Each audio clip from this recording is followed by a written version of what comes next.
attracted state for last 4 to 5 quarters, 38% of the countries. Yeah. Now I will welcome the Honorable Prime Minister. ಎಲ್ಲರಿಗೂ ನಮಸ್ಕಾರ. ನಾನು ಪ್ರಧಾನ ಮಂತ್ರಿಗಳನ್ನ ಸ್ವಾಗತ ಮಾಡಲು ತಮ್ಮ ಮುಂದೆ ನಿಂತಿದ್ದೇನೆ. Ladies and gentlemen, I am standing in front of you to welcome the leader who has given new direction to the economic growth of our country. His slogan of Make in India has changed the entire economic scenario. His Atmanirbhar Bharat, then Sabka Saath, Sabka Vikas, and ultimately the New India concept. Hereby, I welcome our Honorable Beloved Prime Minister Narendra Modi ji to Invest Karnataka 2022 with warm greetings, and I request him to bless us. Not only this Invest Karnataka be successful, the economic growth of Karnataka and the great India will be successful. I once again welcome a global leader to this investor meet. Thank you.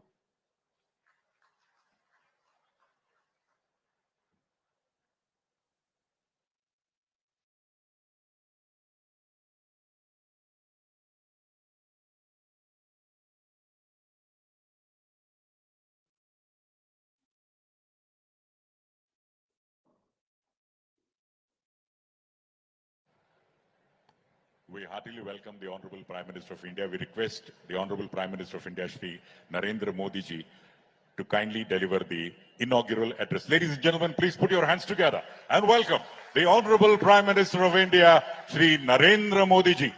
ಬಂಧುಗಳೇ, ಮಾನನೀಯ ಪ್ರಧಾನ ಮಂತ್ರಿಗಳು Shri Narendra Modi G ಅವರ ಉದ್ಘಾಟನಾ ನುಡಿಗಳು.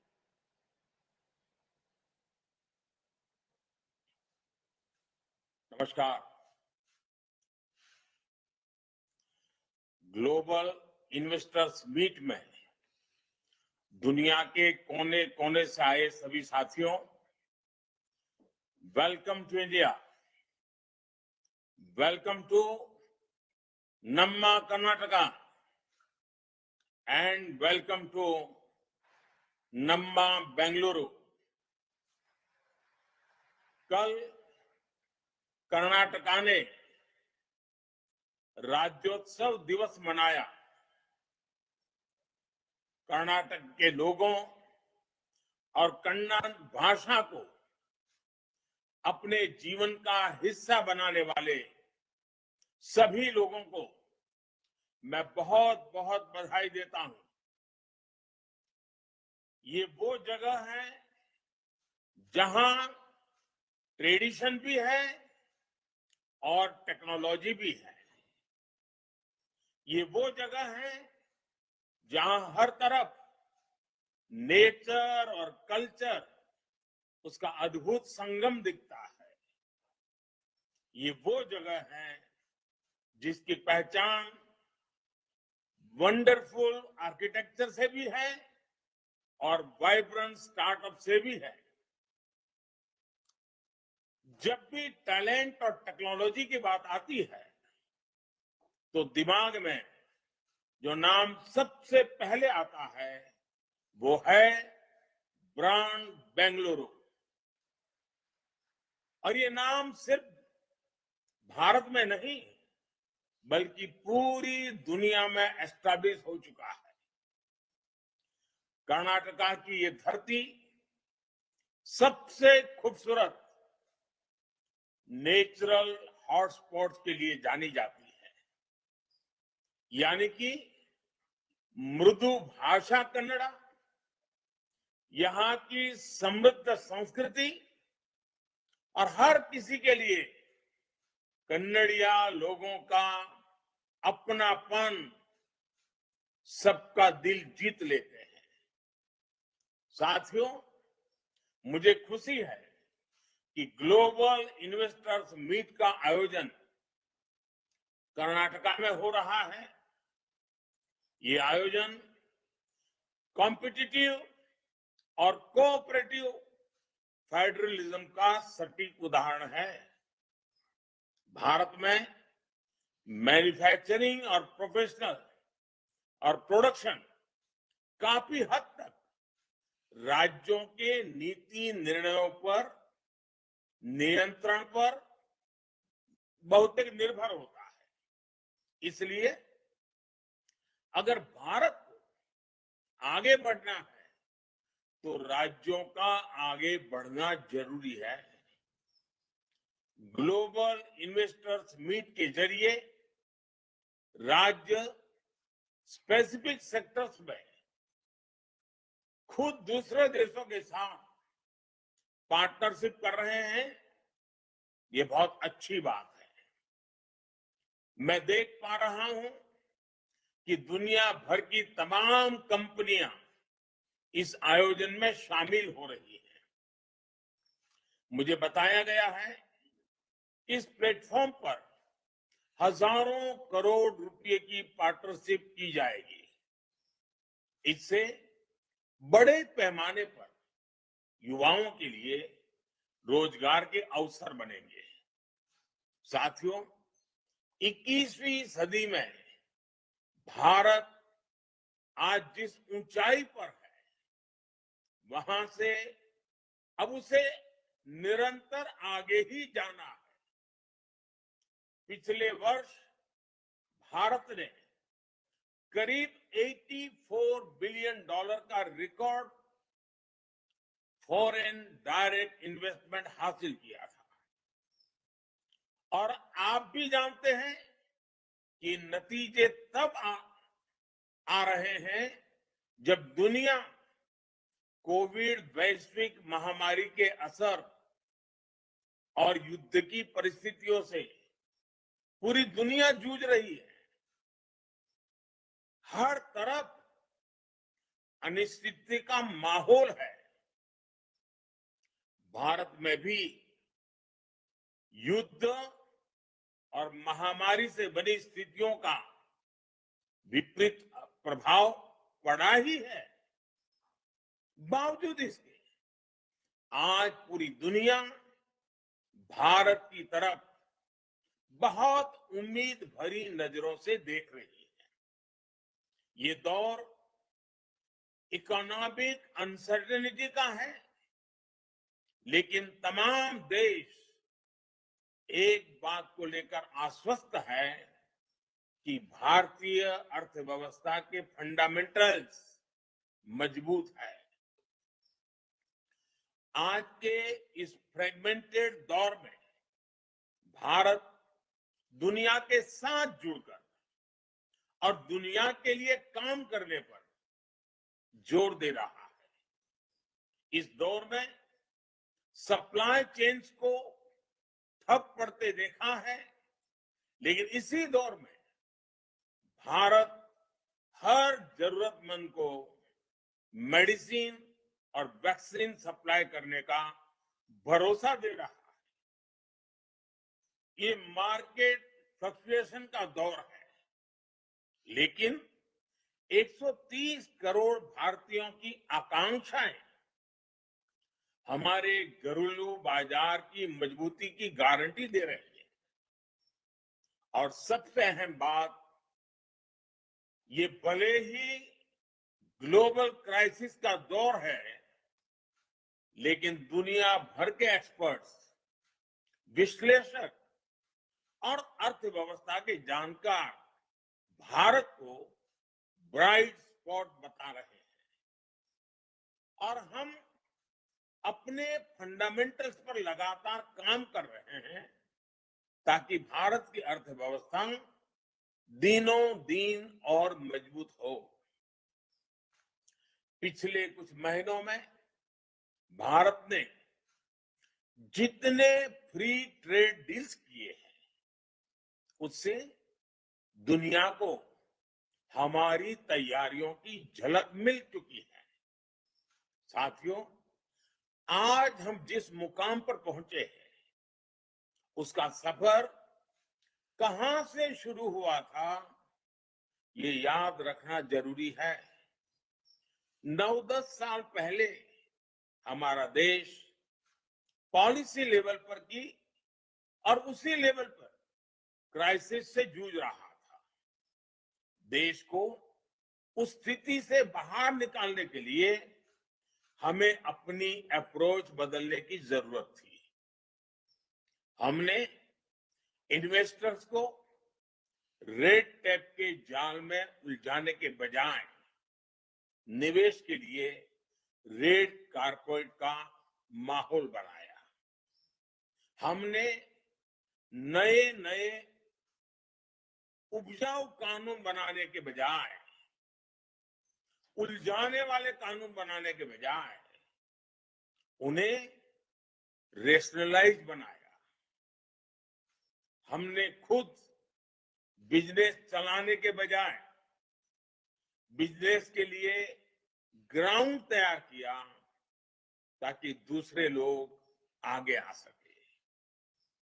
हमने युवाओं को नियमों में जकड़ने के बजाय उन्हें अपनी क्षमताओं को और बढ़ाने का मौका दिया। साथियों, नए भारत का निर्माण बोल्ड रिफॉर्म्स, वीक इंफ्रास्ट्रक्चर और बेस्ट टैलेंट से ही संभव है। आज सरकार के हर स्फीयर में बोल्ड रिफॉर्म्स किए जा रहे हैं। इकोनॉमिक स्पेस में जीएसटी और आईबीसी जैसे रिफॉर्म्स किए गए। बैंकिंग सेक्टर में रिफॉर्म्स और स्ट्रॉन्ग मैक्रो इकोनॉमिक फंडामेंटल्स के जरिए अर्थव्यवस्था को मजबूत बनाया गया। इसी तरह यूपीआई जैसे कदमों के जरिए देश में डिजिटल रिवॉल्यूशन लाने की तैयारी की गई। हमने 1500 से ज्यादा आउटडेटेड कानूनों को खत्म किया। करीब 40,000 गैर जरूरी कंप्लायंसेस को रद्द कर दिया। ये हमने अनेकों प्रावधानों को डीक्रिमिनलाइज भी किया। हमने कॉर्पोरेट टैक्स की दरों को कम करने जैसे कदम उठाए। साथ ही फेसलेस असेसमेंट जैसे सुधारों से ट्रांसपेरेंसी भी बढ़ाई है। भारत में एफडीआई के लिए नए सेक्टरों के दरवाजे खोले गए हैं। भारत में ड्रोन्स, जियो स्पेशल सेक्टर, स्पेस सेक्टर और यहां तक कि डिफेंस सेक्टर में इन्वेस्टमेंट्स को अभूतपूर्व बढ़ावा दिया जा रहा है। साथियों, रिफॉर्म्स के साथ साथ इंफ्रास्ट्रक्चर के क्षेत्र में भी भारत बहुत तेजी के साथ आगे बढ़ रहा है। आधुनिक इंफ्रास्ट्रक्चर के लिए भारत पहले से कहीं ज्यादा स्पीड के साथ और बड़े स्केल पर काम कर रहा है। आप एयरपोर्ट्स का उदाहरण ले सकते हैं। पिछले 8 वर्षों में ऑपरेशनल एयरपोर्ट्स की संख्या दोगुनी हो चुकी है। करीब 70 एयरपोर्ट से बढ़कर अब 140 से ज्यादा एयरपोर्ट से उड़ान भरने लगे हैं और अभी कई और नए एयरपोर्ट्स भारत में बन रहे हैं। इसी तरह मेट्रो ट्रेन का दायरा 5 शहरों से बढ़कर 20 शहरों तक फैल चुका है। हाल ही में लॉन्च की गई नेशनल लॉजिस्टिक पॉलिसी विकास की रफ्तार को बढ़ाने में और मदद करेगी। साथियों, मैं इन्वेस्टर्स का ध्यान विशेष तौर पर पीएम गति शक्ति नेशनल मास्टर प्लान की तरफ आकर्षित करना चाहता हूं।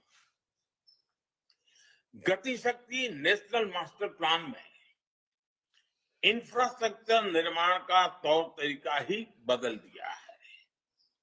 अब जब किसी प्रोजेक्ट की योजना बनती है तो उसके 3 डाइमेंशंस पर सबसे पहले ध्यान दिया जाता है। डेवलपिंग इंफ्रास्ट्रक्चर के साथ साथ एग्जिस्टिंग इंफ्रास्ट्रक्चर का मैप तैयार किया जाता है।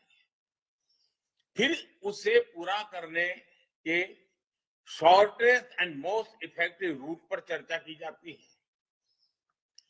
इससे लास्ट माइल कनेक्टिविटी का उसके अंदर बहुत महत्व रखा जाता है, ख्याल रखा जाता है और उस प्रोडक्ट्स या सर्विस को वर्ल्ड क्लास का बनाने पर जोर दिया जाता है। साथियों, आज जब दुनिया इंडस्ट्री 4.0 की तरफ बढ़ रही है तो इस औद्योगिक क्रांति में भारतीय युवाओं की भूमिका और भारतीय युवाओं का टैलेंट देखकर दुनिया को आश्चर्य होता है, अजूबा लगता है, दुनिया दंग है।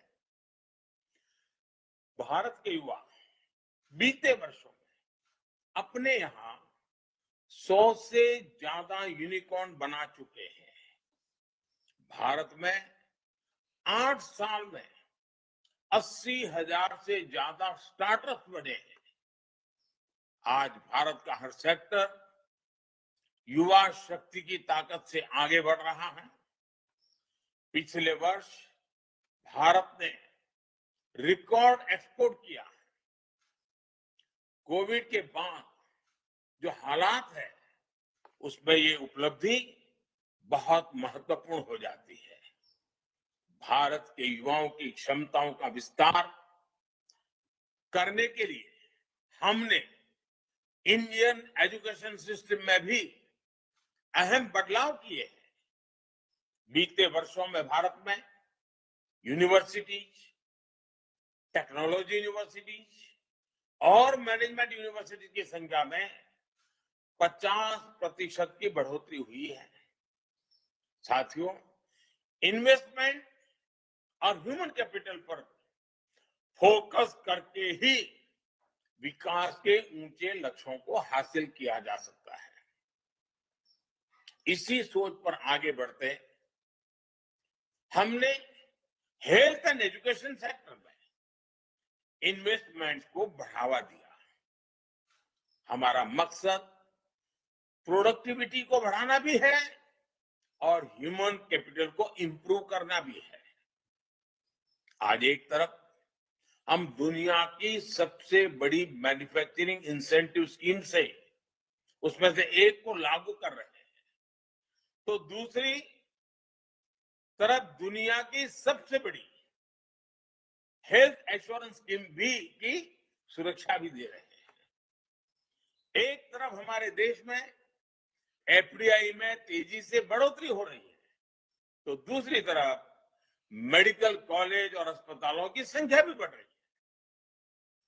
एक तरफ हम बिजनेस के रास्ते में आने वाली रुकावटों को हटा रहे हैं, तो दूसरी तरफ 1.5 lakh health and wellness centre भी बना रहे हैं। एक तरफ हम देश भर में हाईवे का जाल बिछा रहे हैं, तो दूसरी तरफ लोगों को टॉयलेट और पीने का साफ पानी मुहैया कराने के मिशन से भी जुटे हैं। एक तरफ हम फ्यूचरिस्टिक इंफ्रास्ट्रक्चर जैसे मेट्रो, एयरपोर्ट और रेलवे स्टेशन बनाने में जुटे हैं, तो दूसरी तरफ हम हजारों स्मार्ट स्कूल भी बना रहे हैं। साथियों, रिन्यूएबल एनर्जी के क्षेत्र में आज भारत ने जो मुकाम हासिल किया है वो पूरी दुनिया के लिए मिसाल है। पिछले 8 वर्षों में देश की रिन्यूएबल एनर्जी की क्षमता 3 गुनी बढ़ी है और सोलर एनर्जी की क्षमता में 20 गुना बढ़ोतरी हुई है। ग्रीन ग्रोथ और सस्टेनेबल एनर्जी की दिशा में उठाए गए हमारे कदमों ने ज्यादा से ज्यादा निवेशकों को आकर्षित किया है।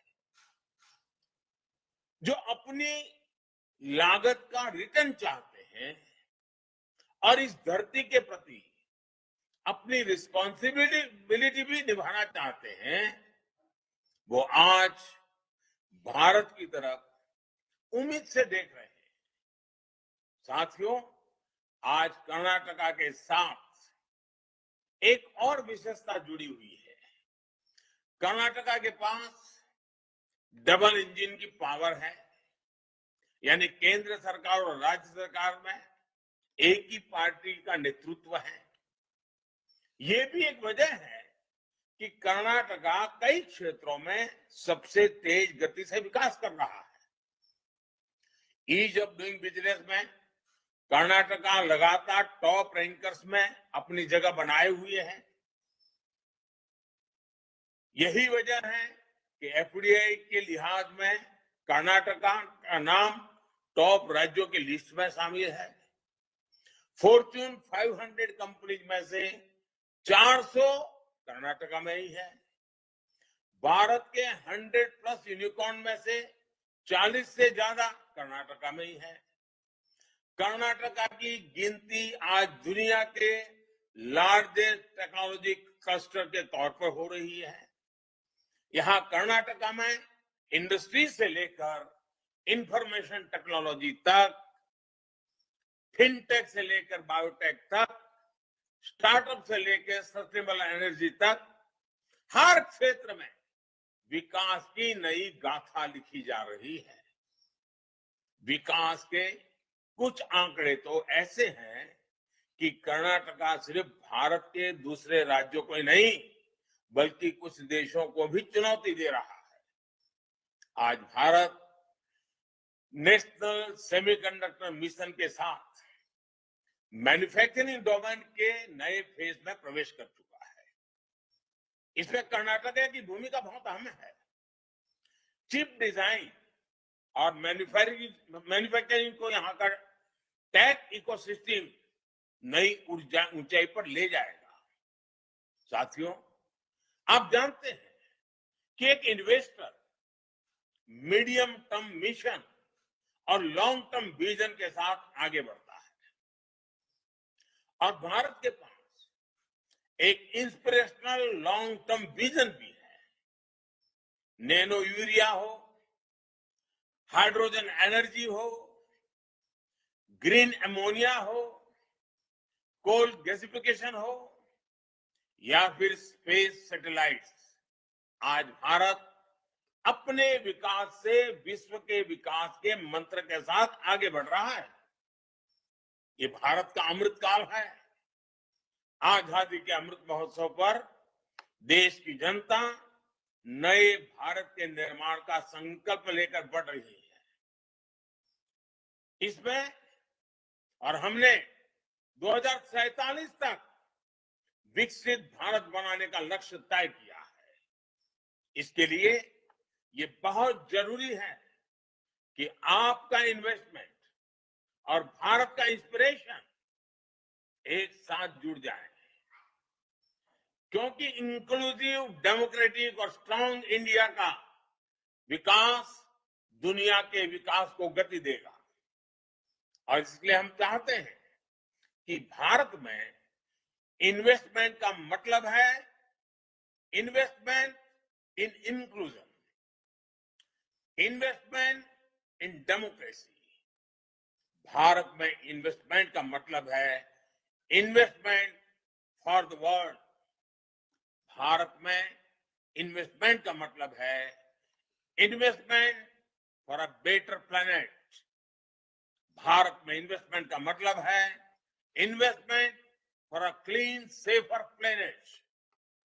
आइए हम मिलकर करोड़ों करोड़ों लोगों का जीवन बदलने का लक्ष्य लेकर आगे बढ़े। इस आयोजन से जुड़ने वाले सभी लोगों को मेरी ओर से बहुत बहुत शुभकामनाएं हैं। कर्नाटका के मुख्यमंत्री, उनकी पूरी टीम, कर्नाटका सरकार और कर्नाटक के लोग के सभी भाइयों बहनों को भी हृदय से बहुत बहुत शुभकामनाएं देता हूं। बहुत बहुत धन्यवाद।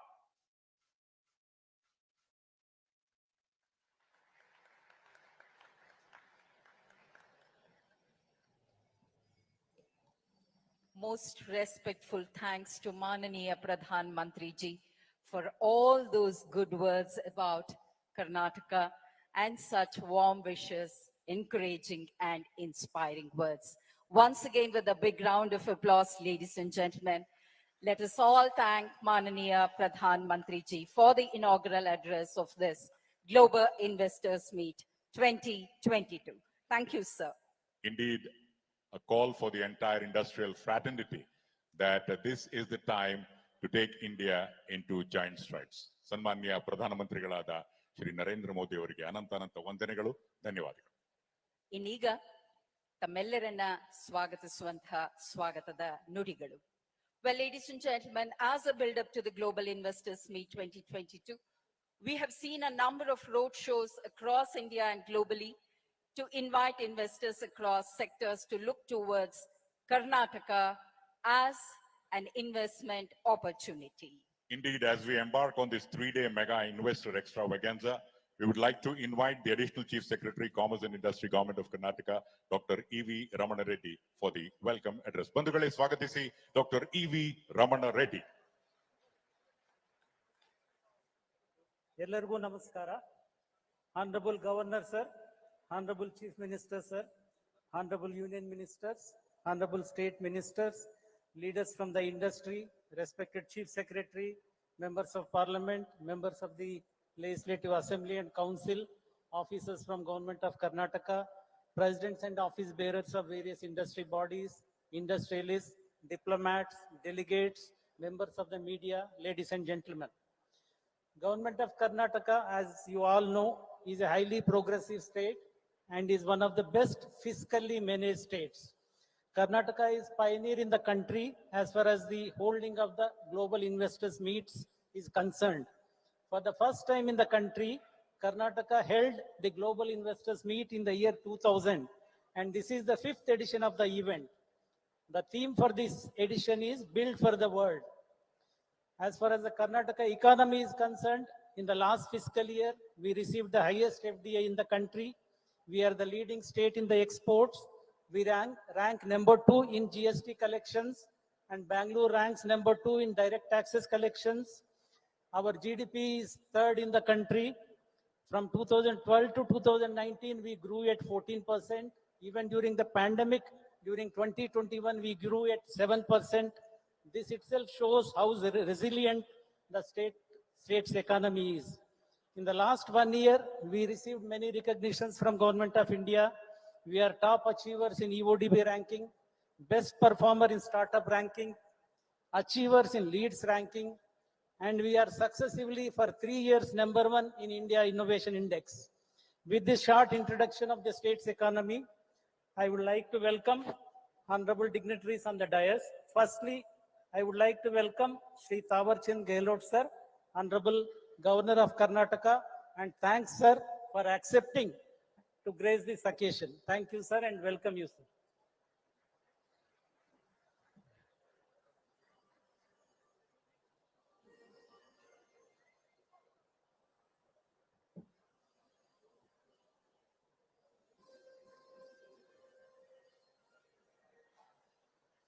I would like to welcome Shri Basuraj Bommai sir, Honorable Chief Minister of Karnataka, and would like to state that all the above achievements which I mentioned are under sir's leadership, and in each category, the state fared better compared to last year. Thank you sir for being there.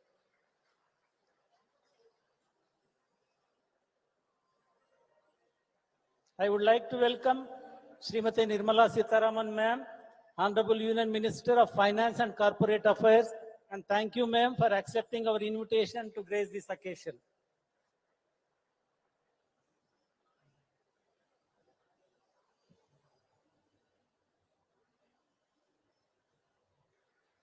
I would like to welcome Shri Piyush Goyal sir, Honorable Union Minister for Commerce and Industry, Consumer Affairs, Food and Public Distribution and Textiles.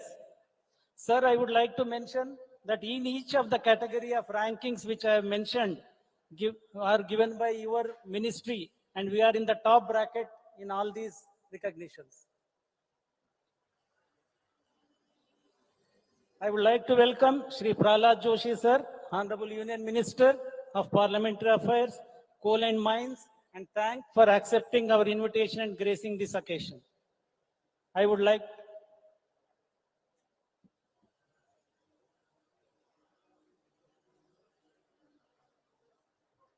to welcome Shri Rajiv Chandrasekhar sir, Honorable Union Minister of State for Skill Development, Entrepreneurship, Electronics and IT, and thank you for being gracing this occasion, sir.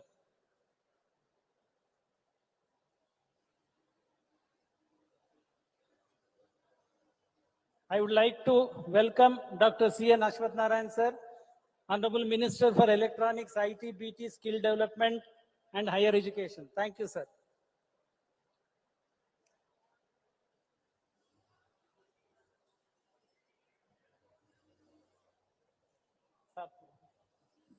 Piyush Goyal साहब कुछ बोल रहे हैं.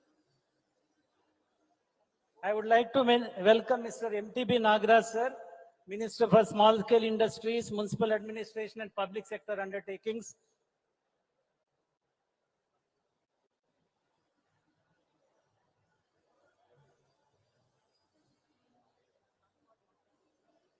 Yeah. I would like to welcome Dr. Murugesh Nirani sir and request Dr. Ashwath Narayan sir to do the honors. I have told him.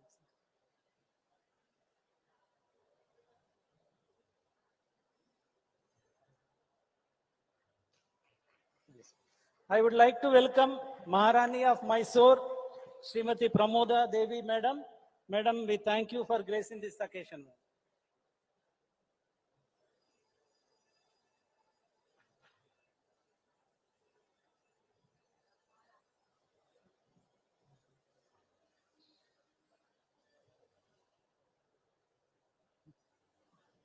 Pramoda Devi ma'am, thanks ma'am. Thank you ma'am.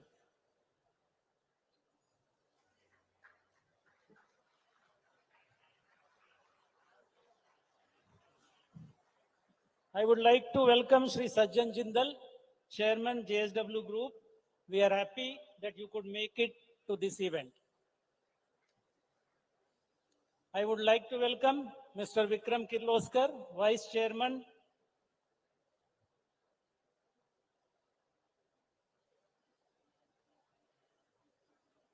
I would like to welcome Mr. Vikram Kirloskar, Vice Chairman, Toyota Kirloskar Motors Private Limited.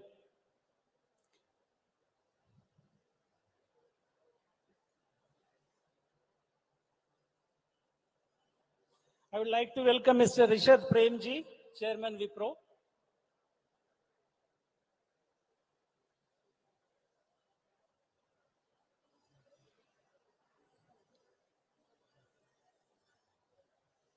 I would like to welcome Mr. Zev Siegel, co-founder of Starbucks.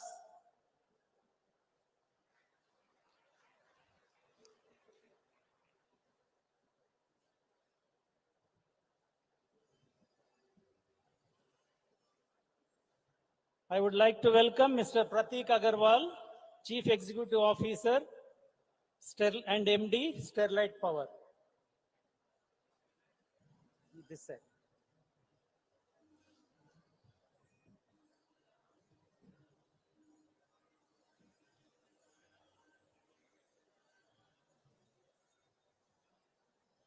I would like to welcome Mr. Rajan Mittal, Vice Chairman, Bharti Enterprises.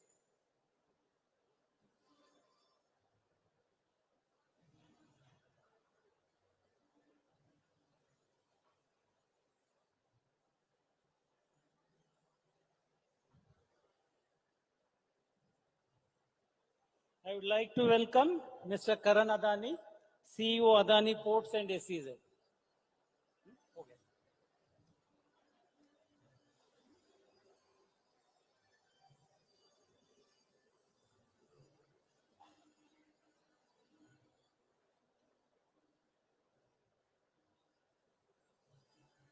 I would like to welcome respected Chief Secretary, Mrs. Vandita Sharma ma'am.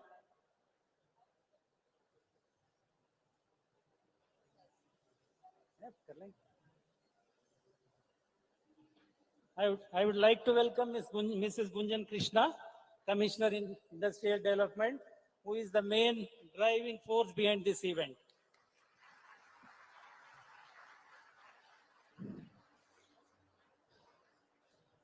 I would like, ಇಲ್ಲ, ನಾನು ಮುಗಿಸ್ಬಿಡ್ತೀನಿ. I would like to welcome all the ministers from Government of Karnataka, members of Parliament, MLCs, MLAs, officers, presidents and office bearers of various industry bodies, industrialists, diplomats, delegates, members of media, and each one of you. Thank you. I hope this global investor meet becomes a success. Thank you. And now we would like to felicitate our ACS, Sri Ramanna Reddy ji, for his guidance and support.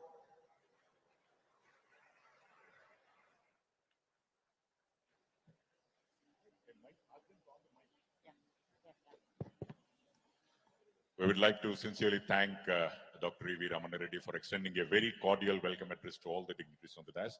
Thank you very much. ಧನ್ಯವಾದಗಳು sir. ಬಂಧುಗಳೇ, ಇನ್ನೀಗ ಒಂದು ಪುಟ್ಟ ಚಿತ್ರದ ಮುಖೇನ ಜಾಗತಿಕ ಹೂಡಿಕೆದಾರರ ಮೇಳಕ್ಕೆ ಶುಭ ಚಾಲನೆ. Yes, ladies and gentlemen, we believe true growth is together, and our vision to shape and build a global tomorrow is driven with this belief. Well, ladies and gentlemen, Karnataka welcomes businesses, individuals, cultures, and practices from all over the world. Indeed, Karnataka is truly a global state. We now have the global film in the form of a launch, and let's watch the film. Sit back and let's watch the global icon film.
Curtain Raiser and Global Icon Films.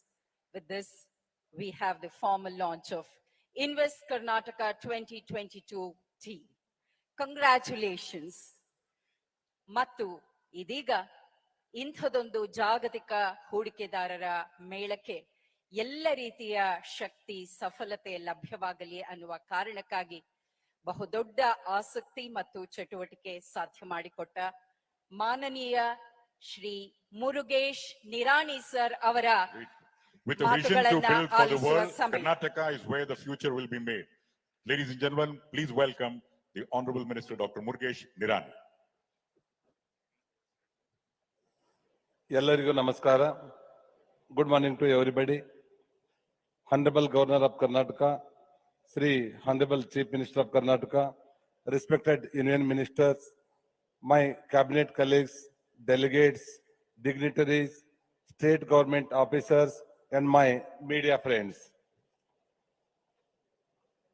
It is my pleasure and honor to be addressing you all at the Global Investors Meet 2022, wherein Karnataka is showcasing itself as the ultimate destination for investment to potential investors. It is also an honor that this global event has come just a day after Kannada Rajotsava, a state founding day. So I wish everyone here a happy Kannada Rajotsava. Siri Kannadam Gelge, Siri Kannadam Balge.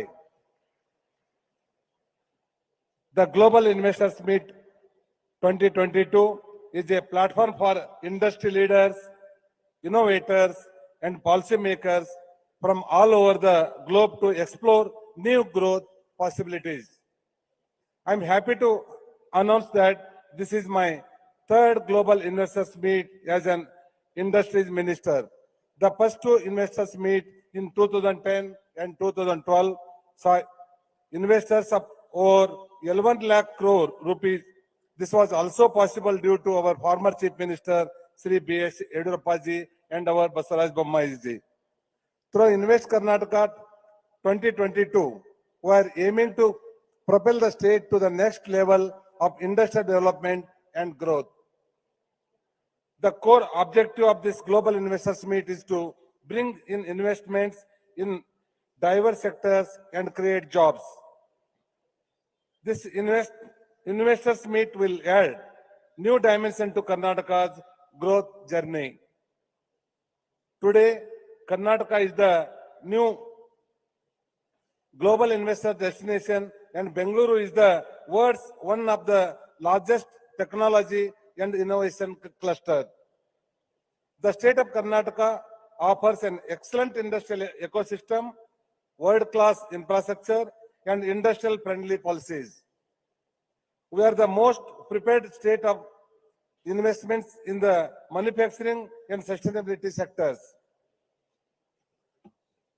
We are committed to setting Karnataka's development agenda in line with global best practice and showcasing our strong ability to build for the world. The great visionaries Maharaja of Mysore, Nalvadi Krishnaraj Vadiyar, and his Diwan Bharat Ratna Sir M. Visvesvaraya laid a strong foundation for industrialization in Karnataka at a time when our country was still in its infancy stage of industrialization. Right from paper, soap, incense, sticks, sugar, technical education, hospitals, public sector units, and factories, Krishnaraj Vadiyar and Visvesvaraya created all these 100 years before. Sir M. Visvesvaraya said, industrialize or perish. ಕೈಗಾರಿಕೆಗೆ ಅಗ್ರ ಪ್ರಾಶಸ್ತ್ಯ, ಕೈಗಾರಿಕೆ ಇಲ್ಲದೆ ಅವನತಿ ಎಂದಿದ್ದರು ಆ ಸಮಯದಲ್ಲಿ. So industries are not new to Karnataka. The beauty of our Karnataka is that a government may come and go, but the policies and process remain the same. This means stability in policy is maintained. ಕೈಗಾರಿಕಾ ಬೆಳವಣಿಗೆ ದೇಶದ ಪ್ರಗತಿಯ ಸಂಕೇತ. As you are aware, Atmanirbhar Bharat is the vision of our Honorable Prime Minister Sri Narendra Bhai Modi ji of making India a self-reliant nation. We in Karnataka are going in the right direction of achieving our Honorable Prime Minister Modi ji goal and vision Atmanirbhar Bharat. Our Union Minister for Finance and Corporate Affairs, Madam Srimati Nirmala Sitharaman ji, is now new to Karnataka. She represents the state, and we are happy that Madam has always stood by Karnataka at the center when necessary. Union Minister Sri Prahlad Joshi ji is the leader who we all go to him before any other in Delhi's sir's guidance, advice, and easy way of finding solutions have always helped us in administrating the department, sir. Union Minister Sir Piyush Goyal sir ji, skillful handling of all important commerce and industry ministry at the center is well appreciated from every quarter. Sir has been guiding force for me to smoothly run the commerce and industry ministry here. Our government under the leadership of our Honorable Chief Minister Sri Basaraj Bommai is encouraging industries by creating extensive opportunities for innovation and reliability. Under the able leadership of our CM, the large and medium industries ministry has been successful in creating an entrepreneurial environment and encouraging investor friendliness in the state. Our common man CM is a highly qualified engineer and industrialist. He knows the pain of investors and he will ensure that there will be no pain in future for the investors. Reformative measures such as the Industrial Infrastructure Amendment, Land Reforms Act Amendment, faster approval of business proposals, emphasis on flexible businesses and affiliate-based approval have been taken. Sector-wise policies like the ESTM Special Incentive Package, EV policy, and ER and Energy, Engineering Research and Development policy provide best-in-class incentives. Instead of earlier 99-year lease system, we have introduced 10-year lease cum sale of KIDB land allotted for the industries. This industry-friendly government has also introduced a system where clear titles, sale deed of the allotted land will be handed over to industrialists once the allottees successfully run the project for 2 years. The state government has introduced a system to ease the process of allotting industrial land of up to 10 acres. Karnataka has emerged as a top achiever under DPIIT's ease of doing business. Affidavit-based clearance ABC scheme was introduced to ease process and to facilitate and attract investment. We also have a central inspection system to develop a dedicated integrated inspection service system. I am proud to say that Karnataka stands first in renewable energy, 63% of our installed capacity in renewable energy. First in electric vehicles innovation, home to 7+ auto OEMs and 50+ auto component manufacturers and 45+ electric vehicle startups. First in IT exports and second in total exports across Indian state financial year 21. First in aerospace and defense manufacturing, first in machine tools manufacturing, first in biotech industrial and exports, first in electronics design and R&D in India. Realizing the importance of regional integration, we have installed beyond Bengaluru to promote industries in the second and 3-tier cities. The idea is to create the industrial ecosystem beyond Bengaluru and the local job creation. Though our Beyond Bengaluru initiative, we are providing lucrative incentives to investors in order to promote Tier 2 and Tier 3 cities like Mysuru, Tumkuru, Mangaluru, Hubli, Dharwad, Kalaburgi, etc. As the part of the same, 5 airports will be developed to offer better and speedy connectivity. Our aim is to take FMCG sector. Recently, last 1 week back, our Honorable Chief Minister, our FMCG cluster, inaugurated. About 10,000 crores rupees investment in next few years and provide 1 lakh employment. I am happy to note that more than 70% of this investment, Karnataka 2022 investments are coming up in Bengaluru, beyond Bengaluru region. All this August gathering and in the presence of global leaders and industry captains, I would like to announce that world-class industrial and localities parks will be developed across Karnataka. These parks will be developed by renowned private companies. Japan-based Murabeni Corporation, ESR, Indian company, Indospace, Indian company, Welspun, One Logistic Parks, Indian company. These companies would make an investment of over Rs 15,000 crores, approximately $2 billion. Our job is not done. Soon after your investments, the government of Karnataka will be setting up investor aftercare cell. This is being done to take care of your proposals and our promises. With this, I wish you a pleasant stay in this beautiful state of Karnataka and Garden City, Bengaluru.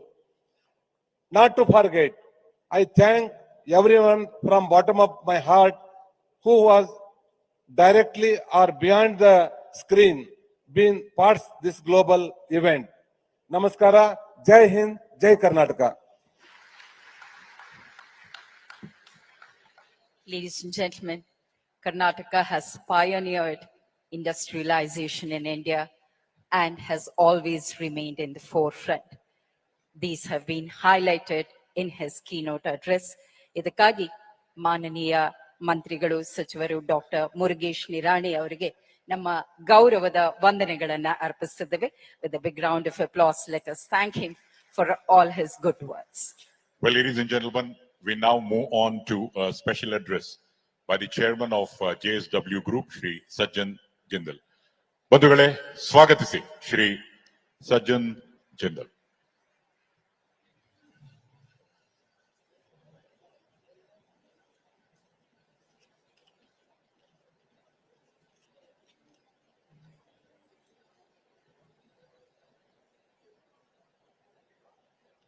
Honorable Governor Shri Gehlot ji, Honorable Chief Minister Shri Baswaraj Bommai ji, Honorable Finance Minister, Government of India, Shrimati Nirmala Sitharaman ji, Honorable Minister for Commerce and Industry, Shri Piyush Goyal ji, Minister for Coal and Mines and Parliamentary Affairs, Shri Prahlad Joshi ji, Minister for IT Industry, Mr. Chandrasekhar, and Mr. Murugesh Nirani ji, my friends on the dais, other dignitaries, ladies and gentlemen, Elagaru Namaskara.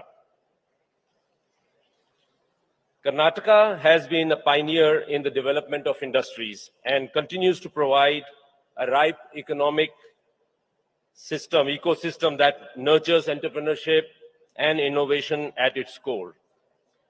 Karnataka's economic growth across sectors such as IT, aerospace, automotive, animation and gaming, telecommunication and agriculture has been steadfast and has helped position India as the front runner on the global map. This state is home to the largest number of medical institutes, largest number of engineering colleges and industrial training institutes in India. If you look back, for over 2 decades, Karnataka has held its position as one of the most preferred investment destinations in India, truly representing the government's one state, many opportunities mantra. The World Economic Forum has identified Karnataka amongst the top 4 innovation hubs in the world. While the state is distinguished as the knowledge hub of Asia and boasts the largest number of R&D centers in India, our platform to achieve Honorable Prime Minister's Jai Anusandhan and force multiplier for our nation's growth. In fact, Honorable Prime Minister also mentioned that 40% of India's R&D centers are in Bangalore. But for Bangalore, it did not become India's Silicon Valley and research hub overnight, nor by fluke. It took a bold vision coupled with immense dedication and from political leaders and bureaucrats to bring about this ecosystem and sustain its growth.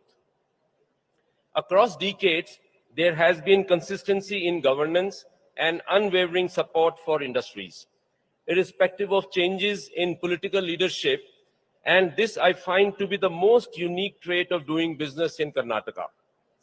Additionally, the state is gifted with a portfolio of rich natural resources, and it is this blend of natural wealth and robust governance that makes Karnataka so attractive.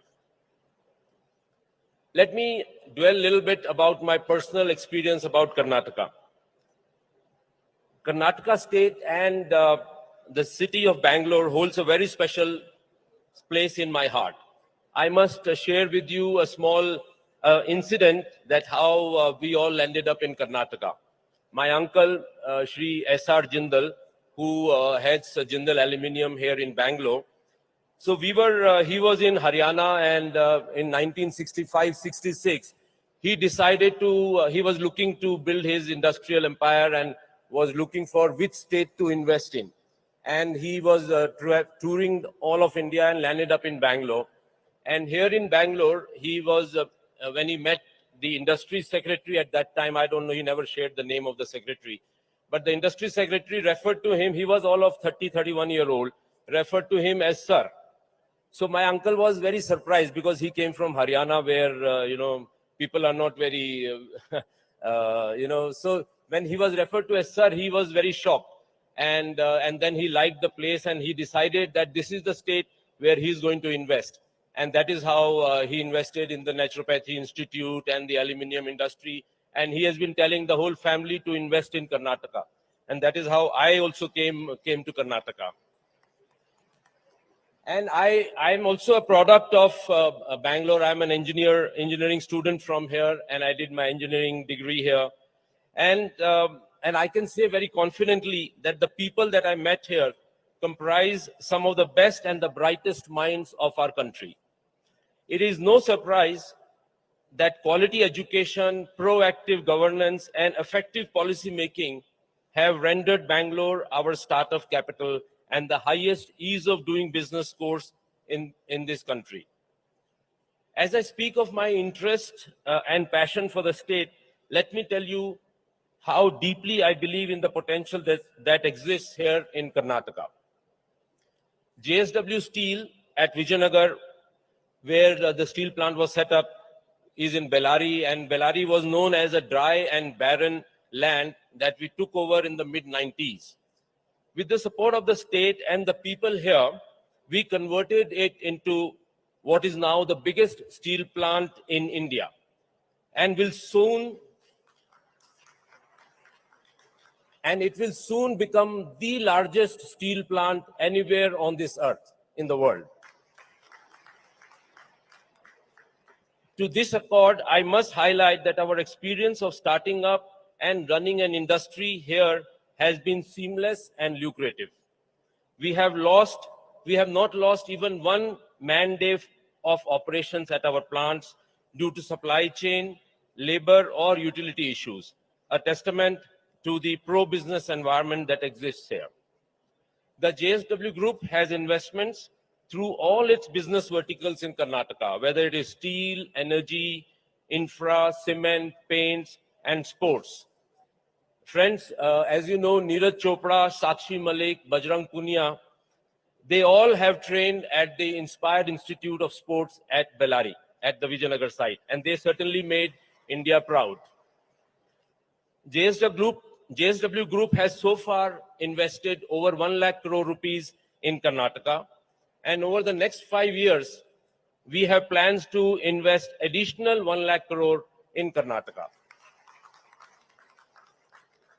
And this investment includes expansion in the steel plant, expansion in the renewable energy, in the port infrastructure development, and which will be the greenfield port in Dakshin Karnataka, which will be the largest port of Karnataka. So there are many such projects that JSW Group is planning for Karnataka. On the humanitarian front, our foundation has repeatedly praised the torchbearers of this state for promoting the development of the underprivileged, especially in the area of education, healthcare, and skilling. It is to this effect that we continuously choose Karnataka as the primary location to implement all our high-impact social projects. In order to maintain the current growth trajectory that Karnataka is on, I humbly request the state government to consider mineral resource auctions. In 2015, Honorable Prime Minister Shri Narendra Modi ji made path-breaking changes in the MMDR Act, which brought transparency in the mineral auction process.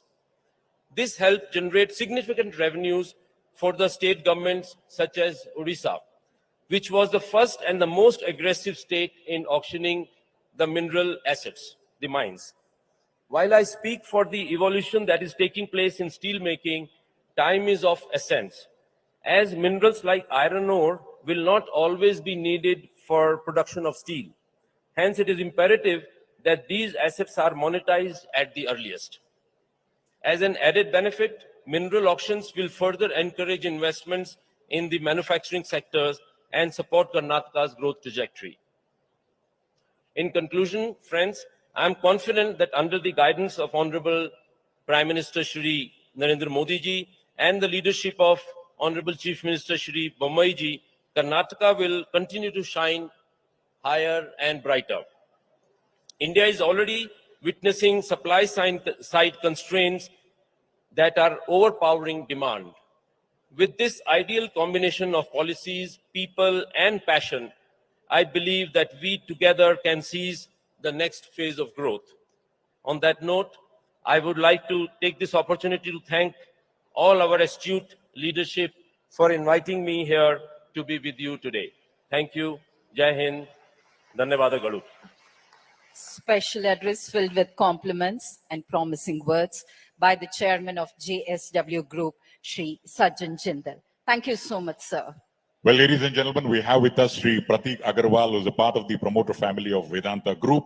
He oversees strategy and finance for the group and is also the managing director of Sterlite Power. Put your hands together for Sri Pratik Agarwal.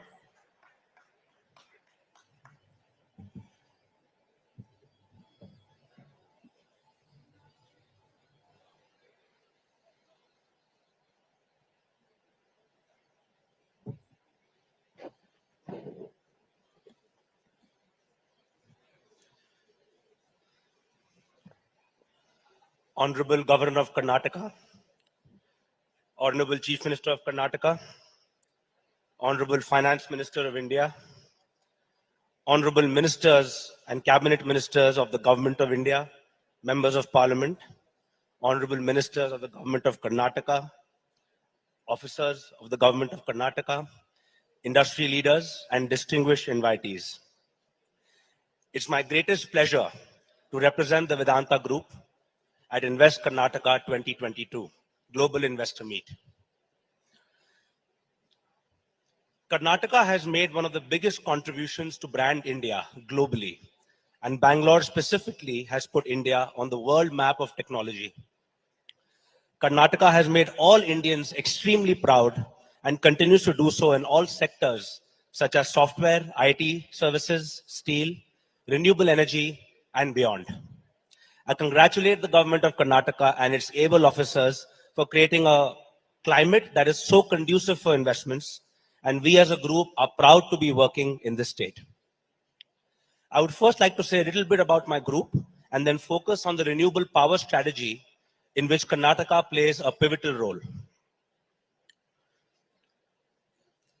Our group, the Vedanta Group, was founded on a singular goal of making India self-sufficient in critical commodities which are essential for nation building. As a result, in the last 10 years, India has turned from being a deep net importer of basic metals to a large exporter of key commodities such as zinc and aluminum. We are very, very proud of this achievement.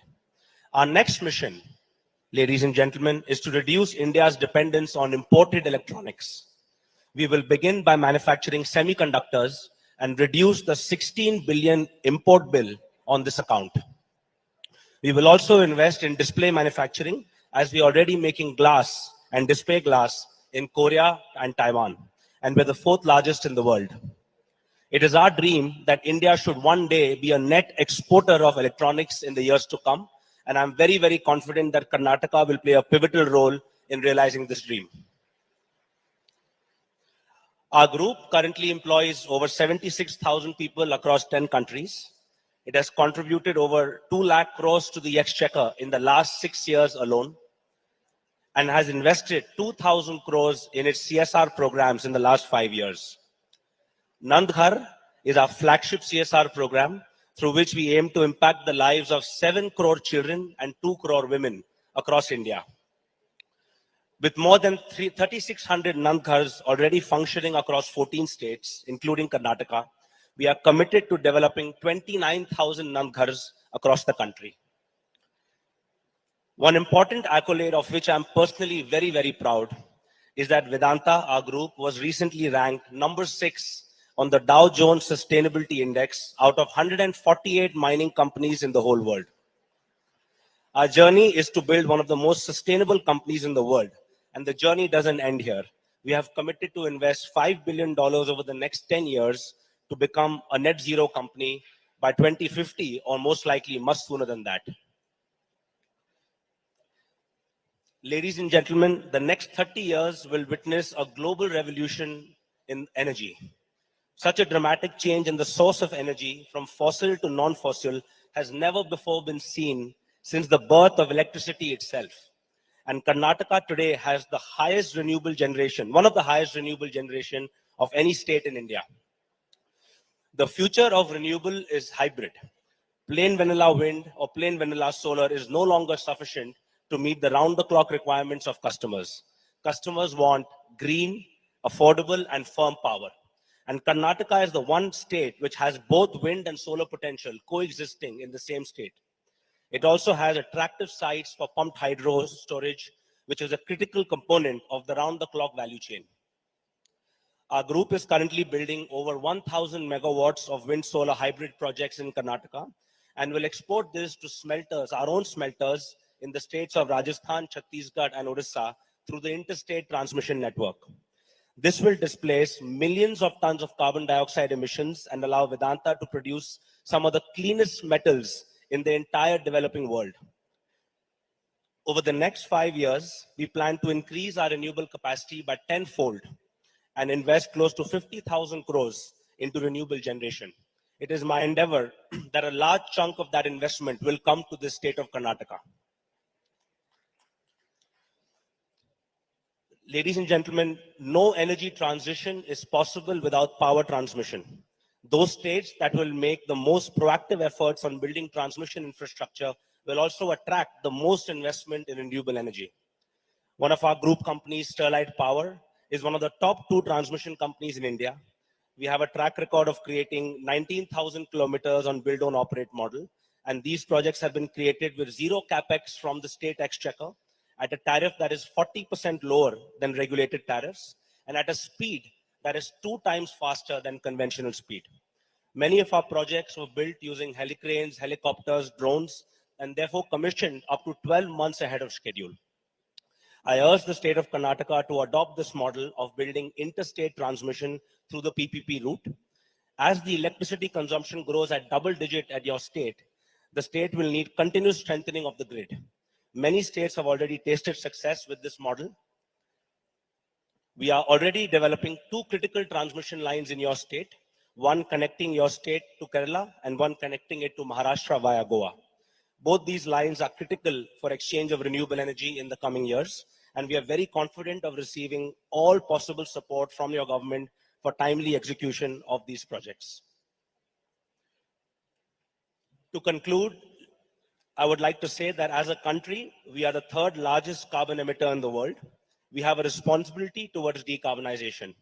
Yes, on a per capita basis, we have probably played a very small part in causing this problem, but we have a chance to play a large part in reversing this climate change issue. Our country, under the able leadership of our Prime Minister, Shri Narendra Modi ji, is already seen as a global leader in tackling climate change. The Vedanta Group is very, very passionate about this cause and is very excited to partner with the state of Karnataka to make India a global leader in energy transition. On behalf of my group, I once again would like to thank the state of Karnataka for inviting us here today.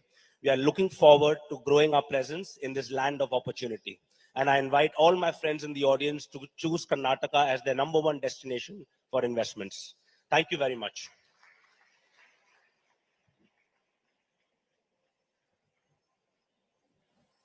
Thank you, Shri Pratik Agarwal ji, for sharing your perspective. Thank you very much. And now, ladies and gentlemen, may we request our next speaker, CEO of Adani Ports and Special Economic Zone, Shri Karan Gautam Adani, to share his thoughts and impressions. Ladies Ladies, and gentlemen, Shri Put your Karan. hands together for Shri Karan Gautam Adani.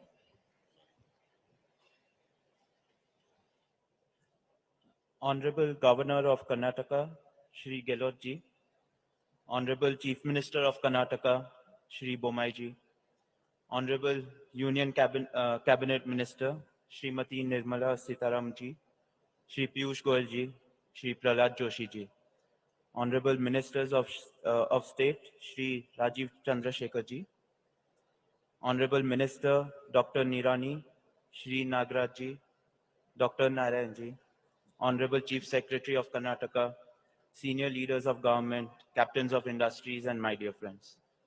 A very good morning to everyone. It is an honor to be here at the Invest Karnataka 2022 Summit and speak at the Global Investor Meet before so many luminaries from the political, social, and entrepreneurial world.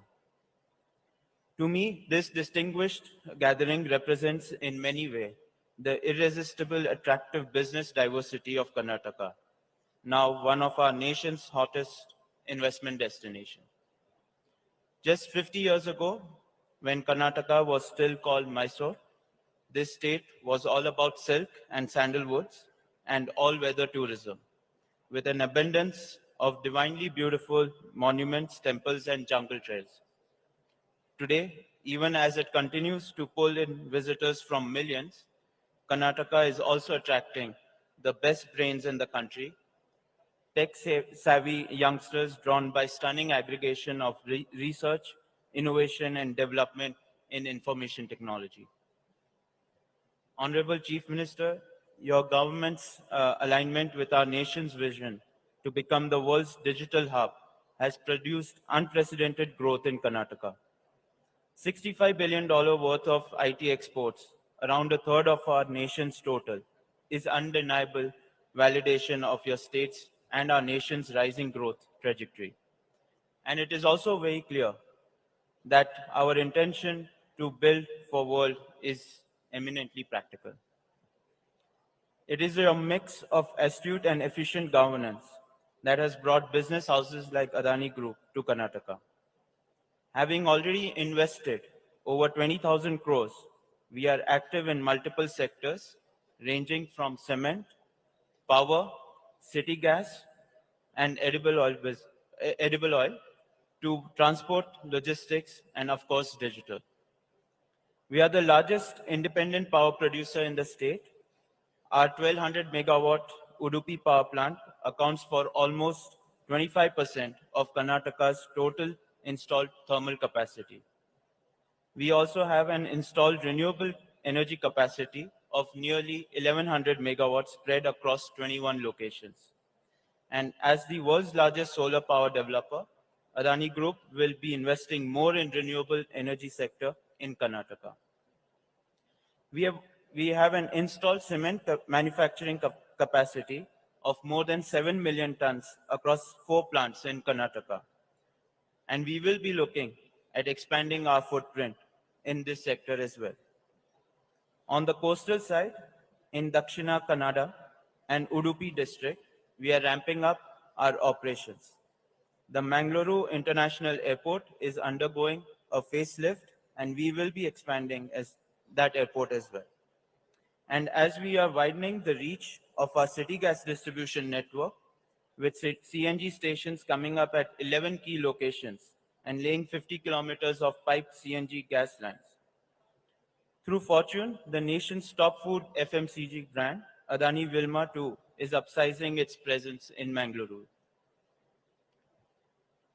Through Adani Foundation, we are intensifying our social intervention and outreach program all along the coast in many sectors, including education, community health, rural infrastructure, and sustainable livelihood, touching the lives of over 1.2 million people directly and indirectly. And we will continue to do more in Karnataka.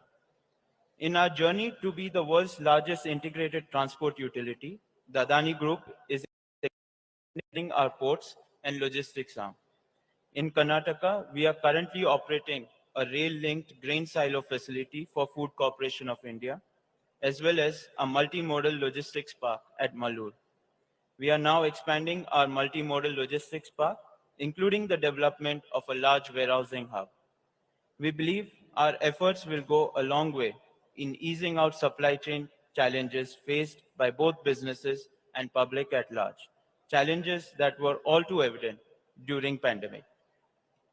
Of course, no investment portfolio in Karnataka would be complete without digital, and we too are seeking to capitalize on unmatched strength this state offers in the tech space. When I combine all of the sectors that we will be investing and we will be expanding in the state of Karnataka, we would be looking at almost 1 lakh crore of investment in the next 7 years. Honorable Chief Minister, the investment climate you have fashioned in Karnataka is exemplary in its ability to present the state as an all-round development platform. Add to it the extraordinary abundance of talent that your state is blessed with, and you have a state that is marching unstoppably towards record level of growth. And we are very privileged to be part of your growth story. Thank you. Jai Hind.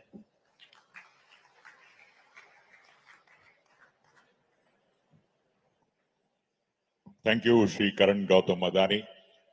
I'm sure Karnataka here is full of energy.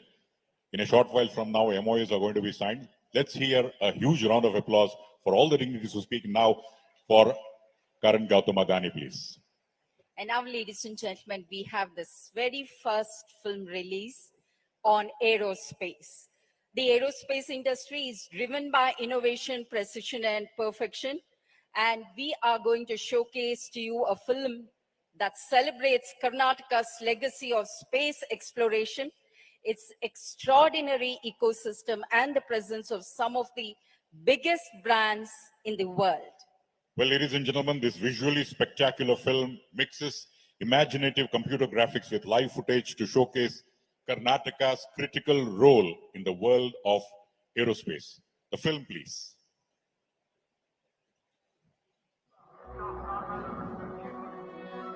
We dream of exploration. We dream of space travel. We are Karnataka.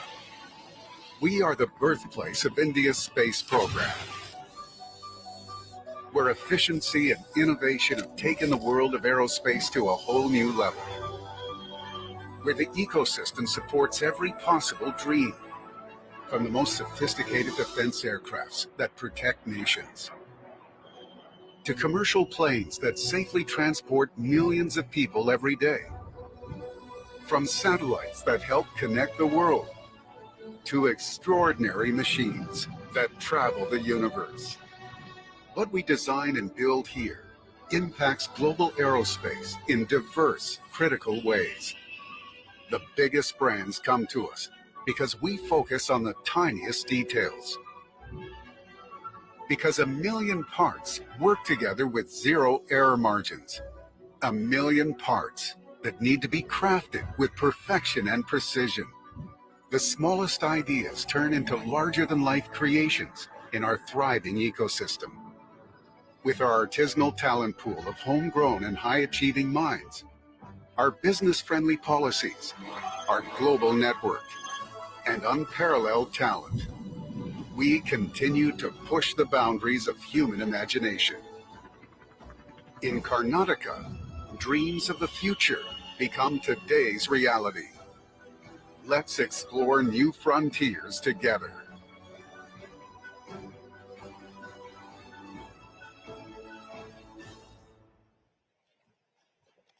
Indeed, built for the world.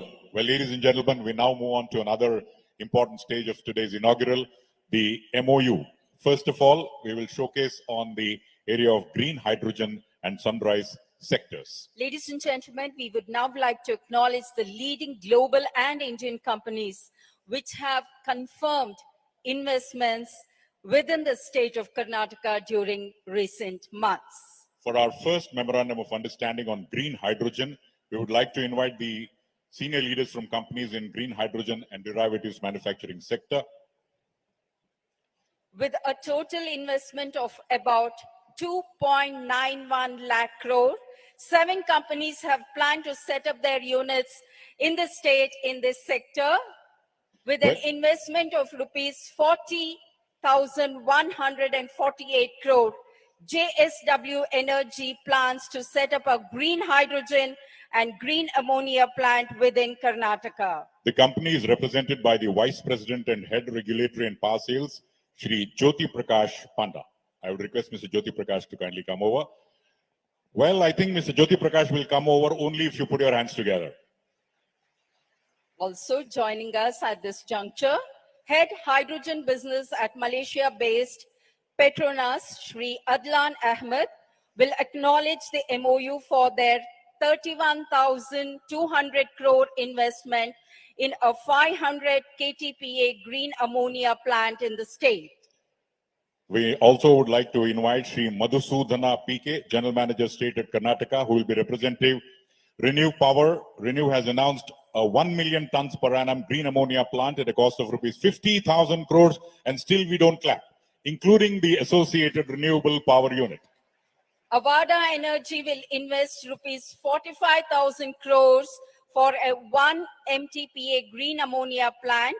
May we invite Shri Narendra Goel, President, New Initiatives ET Ammonia, to join us on the stage. We also have with us Shri Shashi Shekhar, the Vice Chairman of Acme Solar. The company is planning to set up an integrated facility to produce about 1.2 million tons of green ammonia every year with an investment of more than, you heard it right, 51,000 crores. Next on the stage, ladies and gentlemen, we have Shri K. Ravi Kumar Reddy, Chairman and Managing Director of ABC Cleantech, which is a platform established by Brookfield and Access Energy. They have planned an investment of rupees 50,000 crores in the state for a green ammonia plant with a capacity of 1 million tons per annum. We also have with us Shri Parag Sharma, founder and CEO of O2 Power, is also joining us today. The company is planning to set up a green hydrogen unit in the state. Let's give a round of applause for all the executives on this occasion, because the future is hydrogen, ladies and gentlemen, and we are going to be, in fact, in a new realm of space. Ladies and gentlemen, Shri Jyoti Prakash Panda, Shri Adlan Ahmed, Shri Madhusudana, Shri Narendra Goel, Shri Shashi Shekhar, Shri K. Ravi Kumar Reddy, and Shri Parag Sharma. Hearty congratulations. May we convey that with a big round of applause, ladies and gentlemen. We would request the Honorable CM, the Honorable Union Minister, to kindly join in front, and the dignitaries, Madam Nirmala Sitharamanji, the Honorable Governor also, to kindly come forward for A photo opportunity, please. all the dignitaries who have been part of this MOU. Some of you who have forgotten to clap earlier, here is an opportunity. I somehow find the energy has to be pepped up. Ladies and gentlemen, idu namma Karnataka, Karnatakada Shakti, ಭಾರತಕ್ಕಷ್ಟೇ ಅಲ್ಲ ವಿಶ್ವಕ್ಕೂ ತಿಳಿಬೇಕು. ಇವರೆಲ್ಲರೂ ಸಾಧ್ಯ ಮಾಡುತ್ತಿರುವುದು ನಮಗಾಗಿ, ನಮ್ಮ ಕರ್ನಾಟಕಕ್ಕಾಗಿ, ನಮ್ಮ ಭಾರತಕ್ಕಾಗಿ. We would like to thank all the dignitaries who have come here for the memorandum of understanding. Dhanyavadikalu. Thank you so much. And for our MOU on sunrise sectors, we have companies representing sunrise industries in the manufacturing sector. From the memorandum electronic system design and manufacturing ESDM sector, we have companies with a combined investment of rupees 47,000 crores. Semiconductor fab, we have Mr. Ajay Jalan, Director, ISMC Analog Fab, with an investment of 22,900 crores. After Mr. Rajay Jalan, we would like to call upon Mr. Vikram Handa, the Managing Director of Lithium Ion Cell Components, Epsilon, and an investment of 9,000 koti, 9,000 crores. Lithium ion cells, we have Subir Chakraborty, Managing Director and CEO of Exide Industries, 6,002 crores of rupees of investments. From solar cells and modules sector, we have Rajdeep Basu, the Executive Chairman of Suncatcher Renewables, with an investment of 4,500 crores. Solar cells and modules, Mr. Surya Narayan, Chairman from Nitin Sai Renewables, 2,450 crores. We also have in the subsector of testing and ER&D facility, Dr. Ashwini Agarwal, Director, Government Affairs, Applied Materials India, investment of 1,573 koti, 1,573 crores. ಇದೇ ಪಟ್ಟಿಯಲ್ಲಿ ಮುಂದಿನ ಹೂಡಿಕೆದಾರರು lithium ion cells, Veera Raghavan, head projects, Enshore reliable power solutions, with an investment of 1,050 crores of rupees. A huge round of applause for all the dignitaries who have been part of this.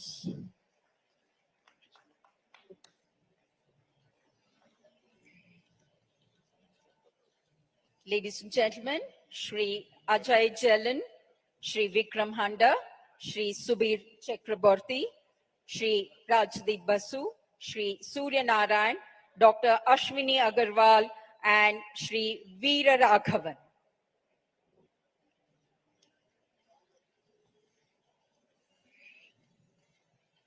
Hearty congratulations to the entire team, and may we wish all our best. Once again with a round of applause, ladies and gentlemen. ಅವರಿಗೆ ನಮ್ಮ ಶುಭಾಶಯಗಳನ್ನ ಸಲ್ಲಿಸೋಣ. ಕರುನಾಡಿಗೆ ಇಷ್ಟು ದೊಡ್ಡ ಹೂಡಿಕೆಯನ್ನ ಇವರೆಲ್ಲರೂ ಒಟ್ಟಾಗಿ ಸಾಧ್ಯ ಮಾಡುತ್ತಿದ್ದಾರೆ. We would like to thank all the dignitaries who are here on stage, and thank you very much. We request you all to kindly get back to your seats. Thank you very much. Well, ladies and gentlemen, e-mobility, aerospace and defense data center are set to form the backbone of Make in India initiative and provide support for catalyzing the growth of other sectors in a big way. Well, ladies and gentlemen, we welcome on stage 9 companies which plan to invest more than 22,000 crores in these new age manufacturing technologies. First of all, under the subsector of EV charging infrastructure, I would like to call upon Mr. Kaushik Raju, Chief Operations Officer, Atria Group, from the company Atria Power. Banni Shri Kaushik Raju avare. With an investment of 9,454 crores, 9,454 koti. Hybrid EVs, we have Mr. Vikram Kirloskar, Vice Chairman from Toyota Kirloskar Motor, 3,662 crores of rupees. R&D charging and swapping infra subsector, we have Mantri Ritesh Ramesh, co-founder and executive director of Kinetic Green Energy and Power Solutions, an investment of 2,200 koti, 2,200 crores. Technical Center for Automotive, Mr. Prashant Doreswamy, President and CEO Continental India from Continental, 920 crores. From the Manufacturing and Technology Center for Electric Two-Wheelers and Three-Wheelers, Ahmad Sultan Johar Fal Abdullah, Director, Abdullah Group of Companies, Al Abdullah Group of Companies and NDS Eco Motors, an investment of 2,000 koti rupai, 2,000 crores, 2,000 crore rupai. And EV deployment and charging swapping infra. We have with us R.K. Misra, co-founder of Yulu, with an investment of 1,200 crores. From the subsector of data centers, we have Sumit Mukhija, the Chief Executive Officer, with an investment of 1,500 crores from STT Global Data Centers. Data centers. Saif Shakir, Regional Manager from WebWorks India, investment to the tune of 530 crores. Spacecrafts, including satellites and suborbital and spacecraft launch vehicles, Rohan M. Ganapati, CEO and CTO from Bellatrix Aerospace, an investment of 630 crores. Ladies and gentlemen, we did not hear the clapping even once during this sector. Hearty congratulations to the entire team. We have with us Kaushik Raju, Mr. Vikram Kirloskar, Mr. Mantri Ritesh, Mr. Prashant Doreswamy, Mr. Ahmed Sultan Johar, Mr. R.K. Mishra, Mr. Sumit Mukhija, Mr. Saif Shakir, and Mr. Rohan M. Ganapati.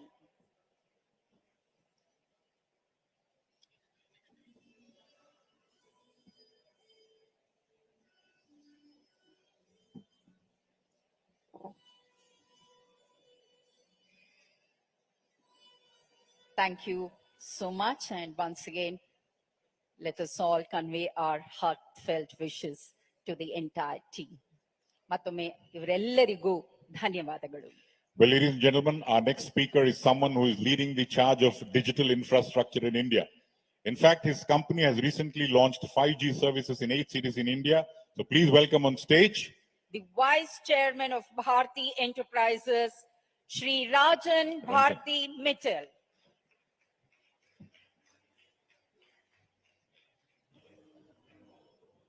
Honorable Governor of Karnataka, Honorable Chief Minister of Karnataka, Union Cabinet Ministers, State Ministers, industry captains, friends from the media, ladies and gentlemen.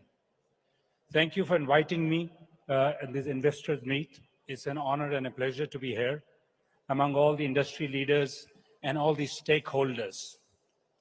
I heard the Prime Minister, Honorable Prime Minister saying that Karnataka has got the maximum FDI that India has attracted. It's no wonder that with the policies of the government, friendly policies, ease of doing business, the FDI and the Indian domestic industry is rushing to Karnataka. We just saw some of the MOUs being signed, and I'm sure more to follow. The Honorable Prime Minister's vision for a digitized India has really propelled companies like us to connect, to make an impact in the society. Who would have thought that this country, which was far behind in the technology world, in digitization, will be actually leading the pack in the world? I go across the globe, and I can tell you, and it's an honor and a pride to be an Indian, to be seen when India is being talked about digitally across the globe. The India stack, which is being not only talked, but is being adopted by the world. Who could have thought as Indians that when Silicon Valley is to be spoken, Bangalore will be spoken in the same breath as a startup destination? It is an honor, a pride for an Indians who are both locally and globally. And I must thank the state government as well as the union government and the Prime Minister's vision to connect the unconnected India. We've all gone through terrible times of pandemic. If it was not the digitized India, which is connected through direct benefit transfers, connected to the healthcare, e-governance, connected to the education sector, I think India would have looked very different if this was not the vision of the government, which we had been able to partner with them.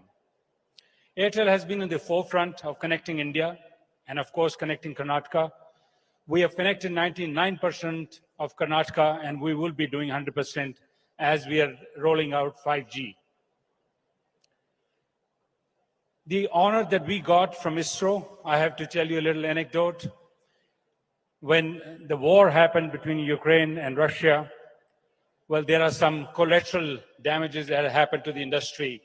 We were to launch 36 satellites for our satellite project, and the Russians refused to acknowledge that. ISRO raised his hand and said, we will do it. We just launched last week 36 satellites done by ISRO. It's a great honor for us, great honor for India. And we are seeing how the whole aerospace industry, telecom industry, satellite industry is being propelled by ISRO. We will be the world leaders. I can bet on this, that on the satellite launching side, ISRO will play a great role. Airtel has invested about 35,000 crores in this state, thousands of jobs, both directly and indirectly with our partners, with our own colleagues. And we have promised to invest in the coming few years another 20,000 crores investment in this state. 5G has been rolled out in 8 cities. Bangalore has been one of these cities, and we have promised the Honorable Chief Minister that by December, January, the entire state will be covered over a period of time. We strongly believe a connected India is a prosperous India, and we will play our part in that. We will be in the forefront of the Prime Minister's vision of connecting this country. My only request from this podium to the state government is, and to the Honorable Chief Minister, give us the infrastructure that we can build, right of ways, towers, data centers, help us achieving that. As we are seeing more and more data is to be collected in India, and data centers are much required. I'm happy, sir, that your government has responded very kindly towards that, and we hope that this state will be the best digitized state that this country will have.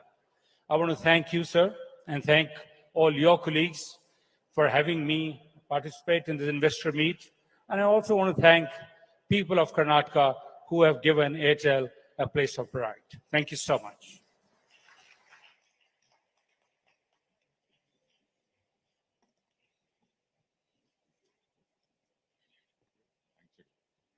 Would like to thank Shri Rajan Bharati Mittal for his special address. Thank you, sir. May we now request the Executive Chairman, Wipro, Shri Rishabh Premji, to share his impressions. Ladies and gentlemen, please welcome Rishabh Premji.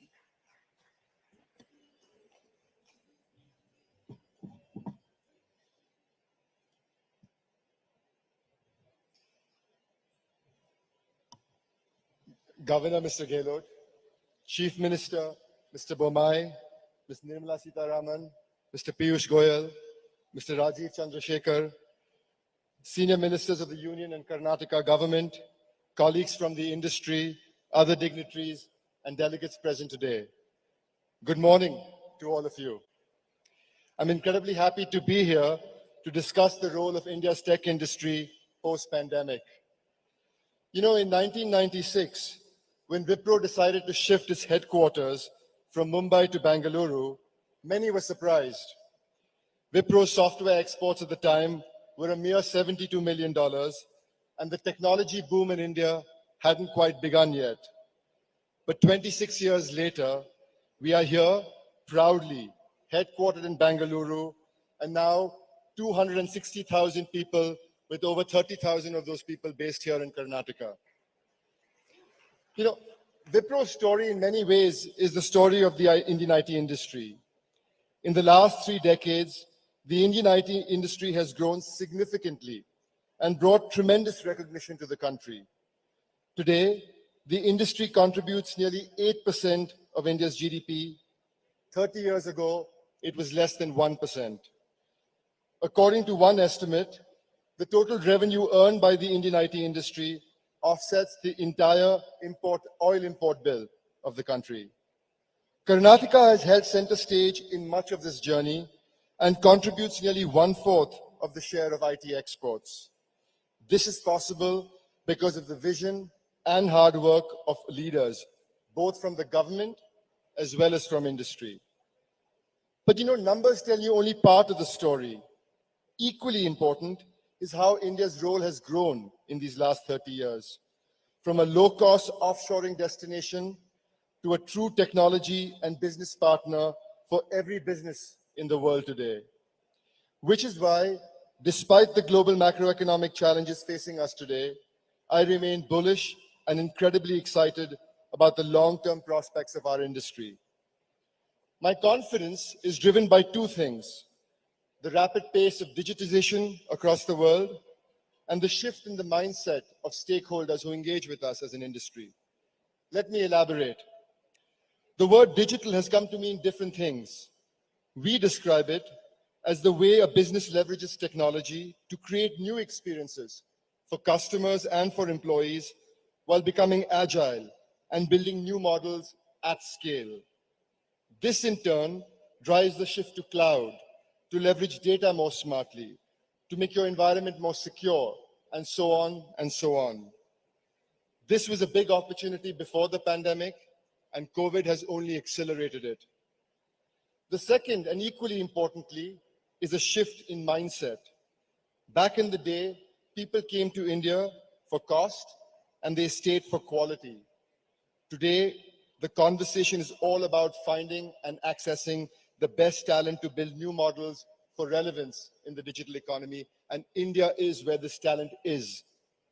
Our challenge is to find this talent and to leverage it to fulfill the demand we see. We have seen the high numbers of attrition that the industry is currently facing. It is because we are all chasing the same pool of talent. Instead, what we need to do is to find new locations and new sources of talent. COVID has shown us that the work can be done remotely and at scale. This will make it easier to widen the talent pool, especially women and people with disabilities who will benefit from the flexibility of remote work. We have a very large number of highly skilled young workers and the largest number of engineers in the world, but instead of going to where the talent is, we force the talent to migrate to the big cities where the jobs are. This limits the talent pool and puts a huge strain on infrastructure in big cities, pushing up the cost of living and arguably even hurting our environment. Which is why I deeply applaud the efforts of the government of Karnataka in setting up new technology clusters in our Tier 2 and Tier 3 cities as part of the Karnataka Digital Economy Mission. The second initiative we need to put our might behind is to reskill our existing talent to be of relevance for the future. 4 years ago, our Honorable Prime Minister launched the NASSCOM's Future Skills platform for upskilling and reskilling employees and students in new age technologies like AI, robotics, and virtual reality. We need more such initiatives to rapidly build our digital talent pool. While industry can and will invest in more near-term technologies, our public and private industries will have to invest in long-term and in-depth research to continue to develop in new emerging technologies. I must admit, India's IT growth would not have been possible without the help and support of the government, be it the creation of SEZs in the early decades or by declaring the sector as emergency services when the pandemic struck, which allowed us to work seamlessly in these last 2 years. Global spends on technology are set to double in the coming years, and we will build a plan along with industry and government to set us up for the next 25 years as we continue to ascend and continue to build leadership on the global stage. The technology industry and I look forward to working with all of you. Thank you very much.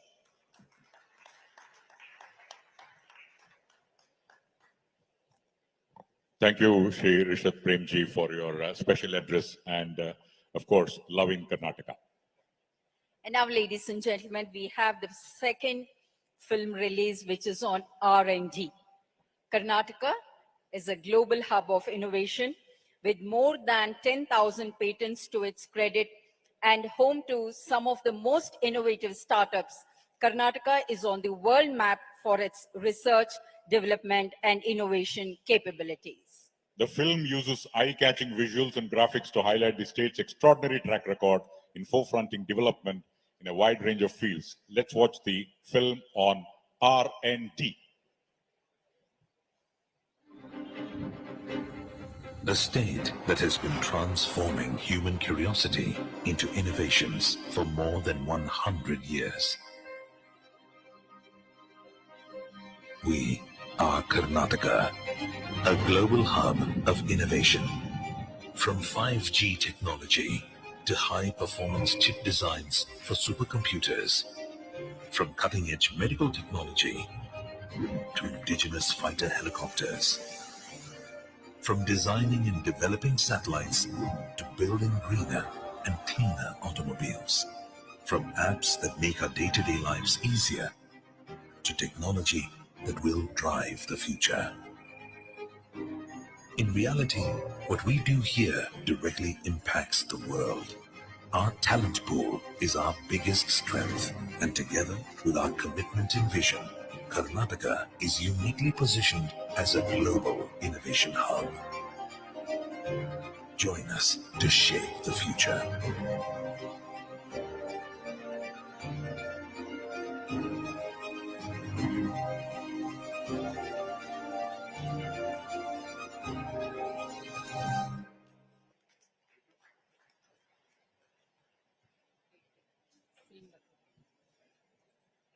Indeed, the importance of R&D was depicted here. And now, Now, may we request Sri Vikram Kirloskar, Vice Chairman, Toyota Kirloskar Motors, to address this gathering. Ladies and gentlemen, please welcome Shri Vikram Kirloskar. Bandhugale swagatisi, the Vice Chairman of Toyota Kirloskar Motors, one of the most respected companies of the world.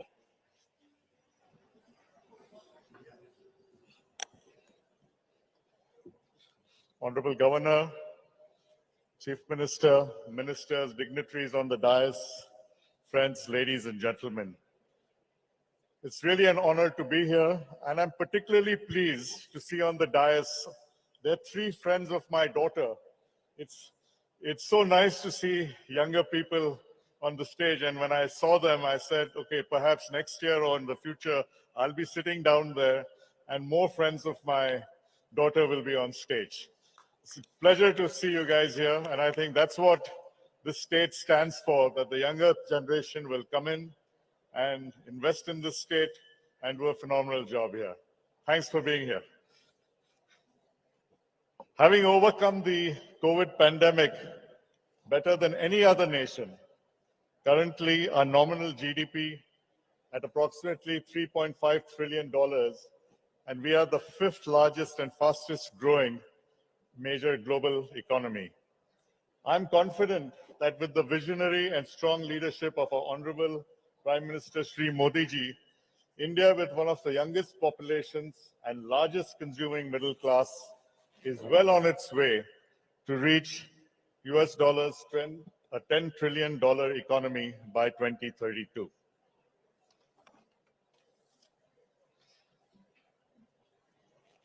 Mr. Sajjan Jindal spoke a lot about why he was in Karnataka with his uncle.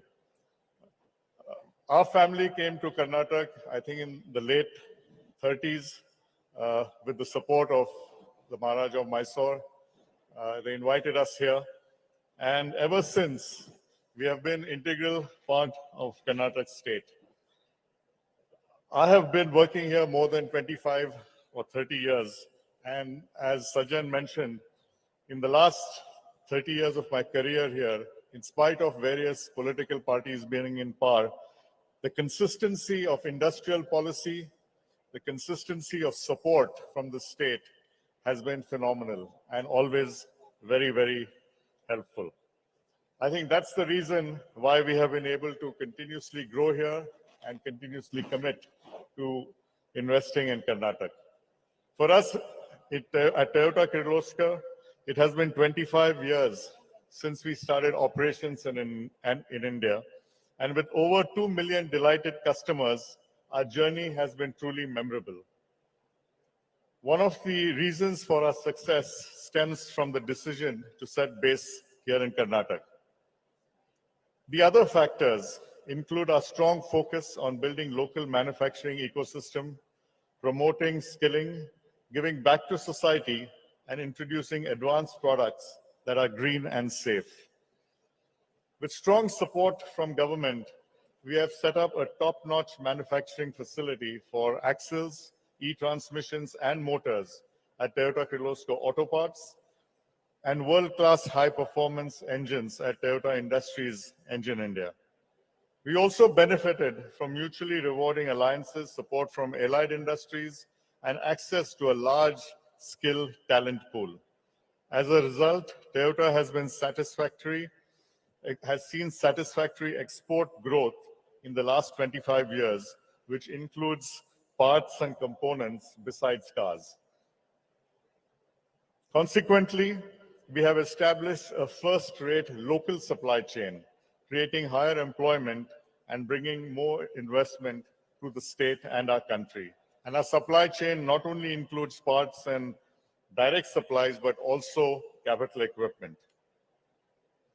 Furthermore, the state's strong focus on electric vehicles sets the framework for the future and matches Toyota's philosophy of shifting towards sustainable mobility.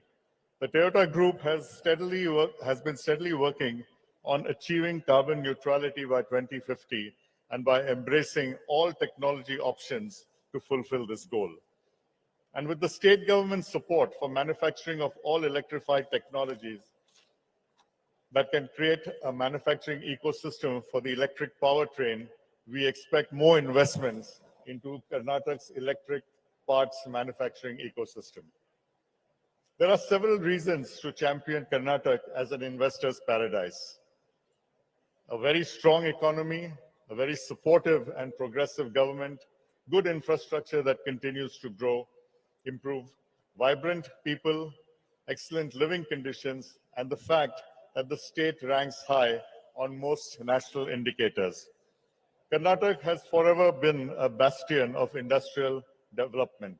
We believed in the state's vision and entrepreneurial spirit all those years ago. It was a decision that has never let us down. As such, I'm confident that Karnataka will be one of the driving forces in India's quest to become a $10 trillion economy. Thank you. Jai Hind, Jai Karnataka.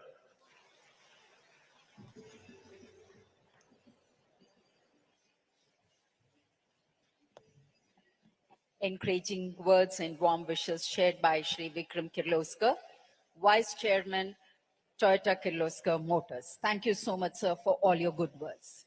Well, ladies and gentlemen, we now move on to the MOU showcasing infrastructure, industrial logistics park, core centers, and general centers. Smart age consumers, employees, and companies cannot exist without smart infrastructure. With investments spanning 5G telecom, city gas distribution, multimodal logistics, and industrial parks, etc., 8 companies will invest more than rupees 44,000 crores in the state. 44,000 ಕೋಟಿ ರೂಪಾಯಿಗೂ ಹೆಚ್ಚು ಹೂಡಿಕೆಯನ್ನ ಮಾಡಲಿದ್ದಾರೆ. And ladies and gentlemen, we have this list. 5G and network investments from Airtel. We have Vice Chairman Bharti Enterprises, Rajan Bharti Mittal, 15,000 crores of investment. Mobile and fixed line telecommunication business, yes, Rajesh, CEO Jio, Reliance Jio Infocom, investment of 11,000 crores. City Gas Distribution, Kumaran Chandrasekhar, Executive VP Investments, AGP City Gas, 8,000 crores. Warehouse and Industrial Project, Dheeraj Agarwal, Managing Director Investments, Indospace Capital Advisors, 3,000. Please pardon us, we are leading the name quickly in the interest of time. Shopping malls, hypermarkets, and agri-export-focused food processing unit. We have Yusuf Ali MA, Chairman and Managing Director, Lulu Group, 2,000 crores of investment. Warehouse and Logistics Park, Lokanath and Nader, National Head Corporate Affairs, Wellspun One Logistics Parks, 2,000 crores. Development of next generation industrial park with focus on electronics, semiconductors, and related industries. Mr. Kazauki, Assistant General Manager, Next Generation Social Infrastructure Department, Marubeni Corporation. We have multi-modal logistics parks, industrial and warehousing parks and data centers. Sadat Shah, General Manager, Investments India, ESR Advisors, 2,500 crores. Rajan Bharti Mittal, S. Rajesh, Kumaran Chandrasekhar, Dheeraj Agarwal, Yusuf Ali, Lokanathan Nadar, Mr. Kazauki, and Sadat Shah. Huge round of applause, ladies and gentlemen. This is another important sector where Karnataka is going to grow by leaps and bounds. Hearty congratulations to the entire team. Please, And, an encouraging and energetic applause from your side is definitely a big boost. ದಯಮಾಡಿ ಒಂದು ದೊಡ್ಡ ಚಪ್ಪಾಳೆಯ ಶುಭ ಹಾರೈಕೆಗಳನ್ನ ಇವರೆಲ್ಲರಿಗೆ ಸಲ್ಲಿಸೋಣ ಬಂಧುಗಳೇ. Well, ladies and gentlemen, we now move on to the core sectors. 6 companies will invest in the core sectors, including iron and steel and cement, which will provide the foundation for a strong manufacturing base, not just in the state, but also with a view to reach international boundaries. Their plans entail a cumulative investment of more than 25,000 crores. Integrated steel plant, we have with us Rahul Kumar N. Baldota, Aris Iron and Steel, investment 13,388 crores. Iron ore processing and pellet plant, HV Desai, Vice President JMD MSPL Limited, investment of 1,611 crores. Cement manufacturing, Harmat Singh Sethi, ED and Group Head Corporate Affairs and Incubation, Dalmia Cement Bharat, 3,000 crores.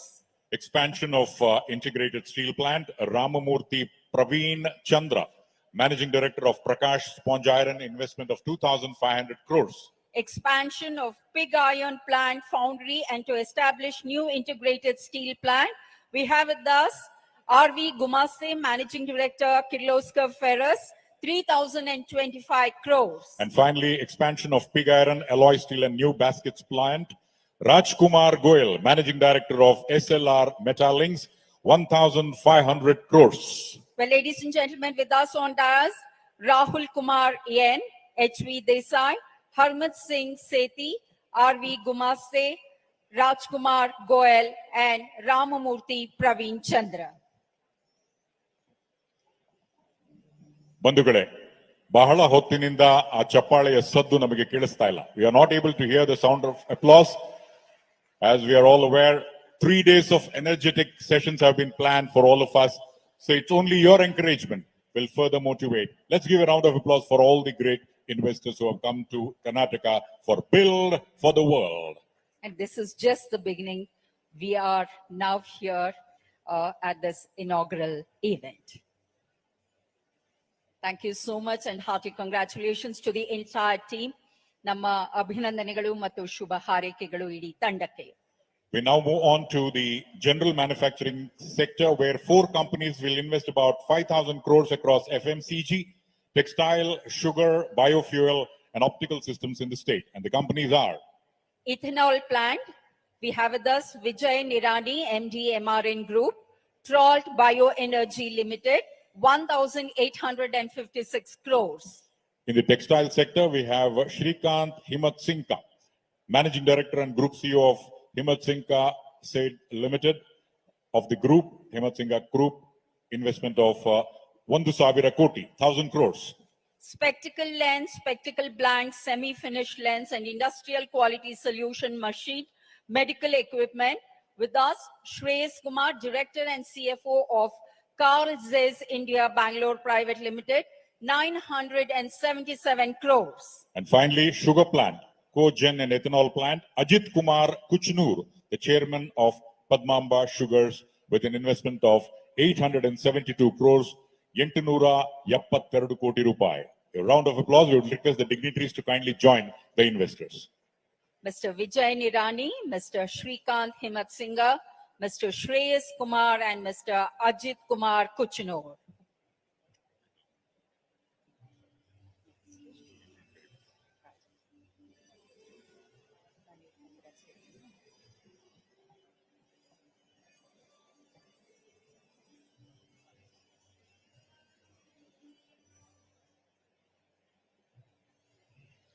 All together making it happen for Namma Karunadu, Karnataka. ತಂಡಕ್ಕೆ ನಮ್ಮ ಅಭಿನಂದನೆಗಳು ಮತ್ತು ಶುಭ ಹಾರೈಕೆಗಳು.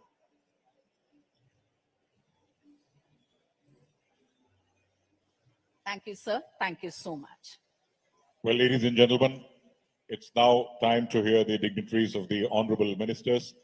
First of all, we request Sri Rajiv Chandrasekhar, Honorable Union Minister of State for Skill Development, Entrepreneurship, Electronics and IT. Bandhugale, swagatisi. Shri Rajiv Chandrasekhar.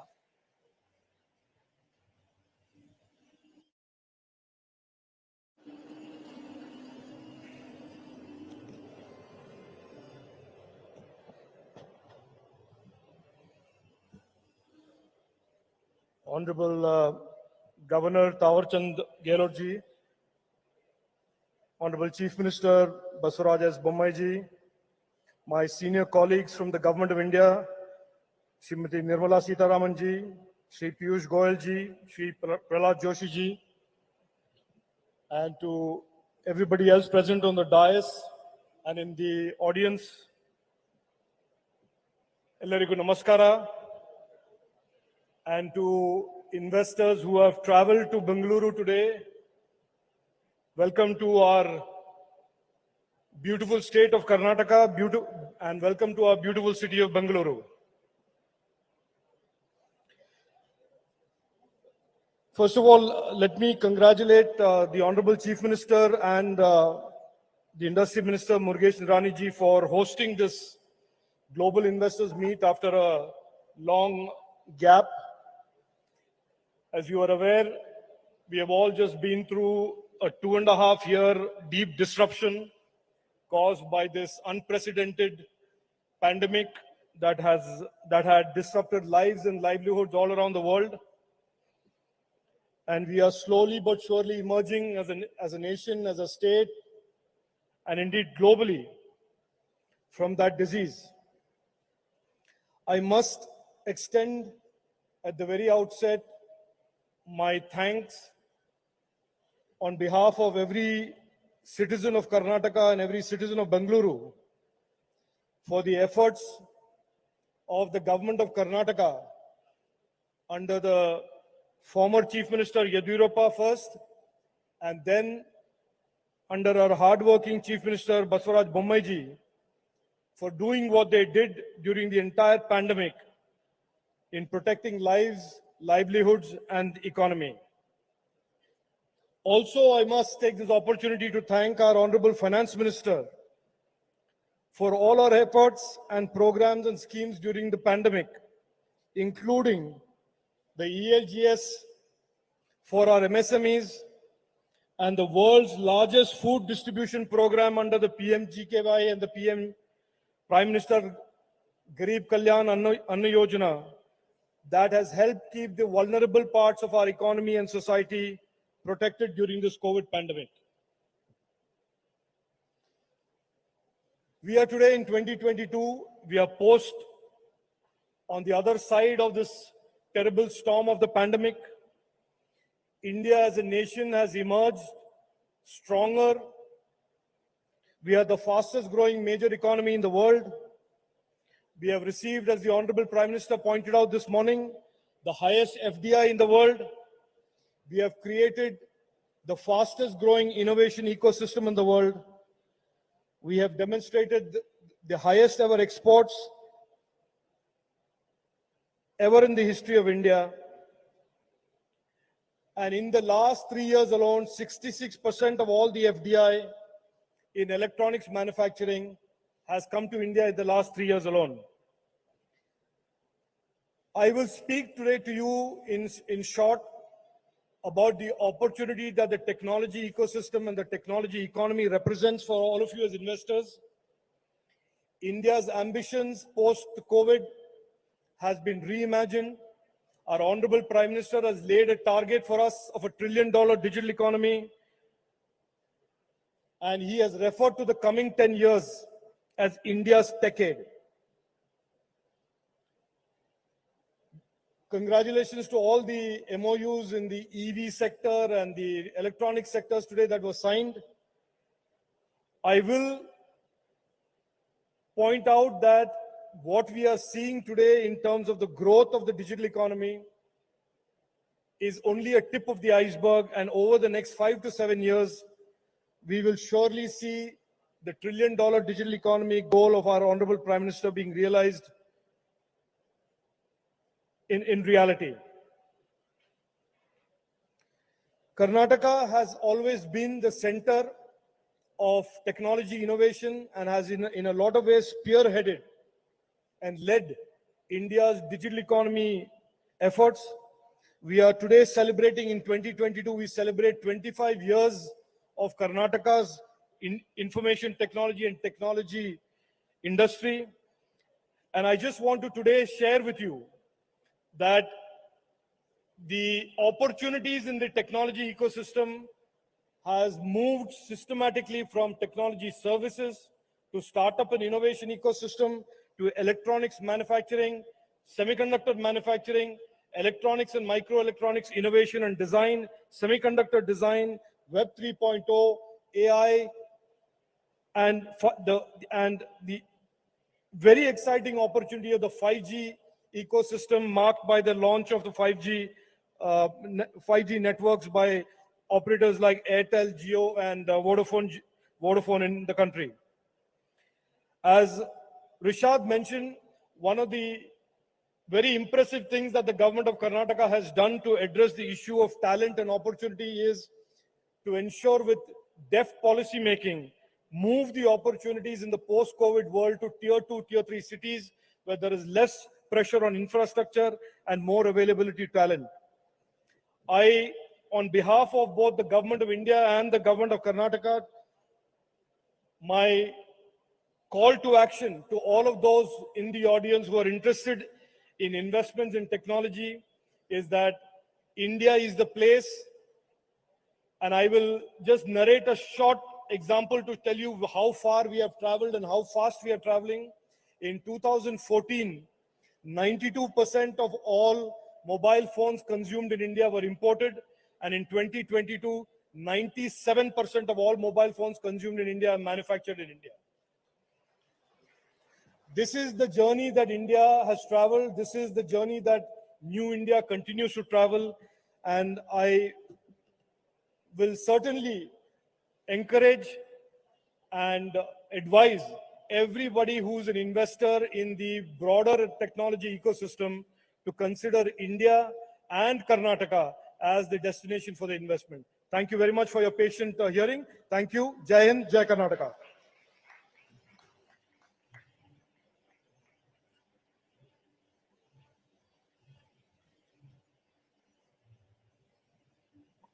Thank you, Shri Rajiv Chandrasekhar, for that inspiring speech. Dhanyavadagalu, sir. And now it's time for keynote address by Honorable Minister for Parliamentary Affairs, Coal and Mines, Government of India. Swagat Sona, Shri Prahlad Joshi Avaran.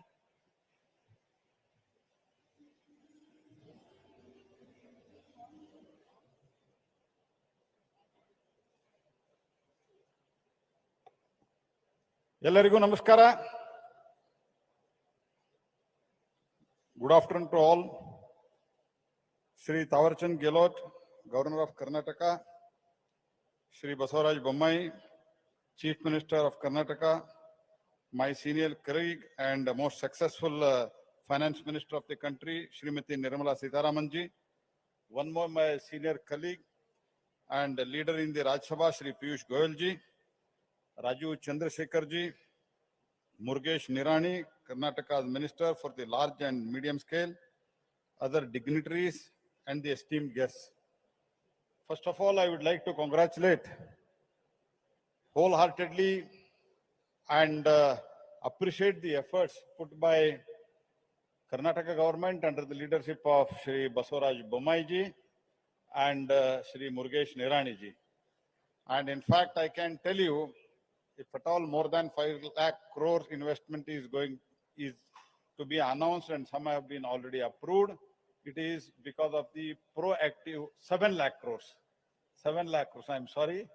It is because of the leadership given by Shri Bommai ji and Shri Murugesh Nirani and the very, very active and most efficient bureaucrat Shri Raman Reddy and Ranjan Gunjan also. I congratulate you all. And also, Prime Minister, morning while inaugurating, he has narrated about the important milestones and the important achievement of the Karnataka. In many sectors, Karnataka is first That is because of the both political leadership and proactive bureaucratic approach. And Pradhan Mantri ji recently has also talked about the Karnataka's Man Ki Baat on 30th October itself. And again, in September, last September, Modi ji visited Mangalore and laid the foundation stone for the rupees 300-800 crores at Mangalore.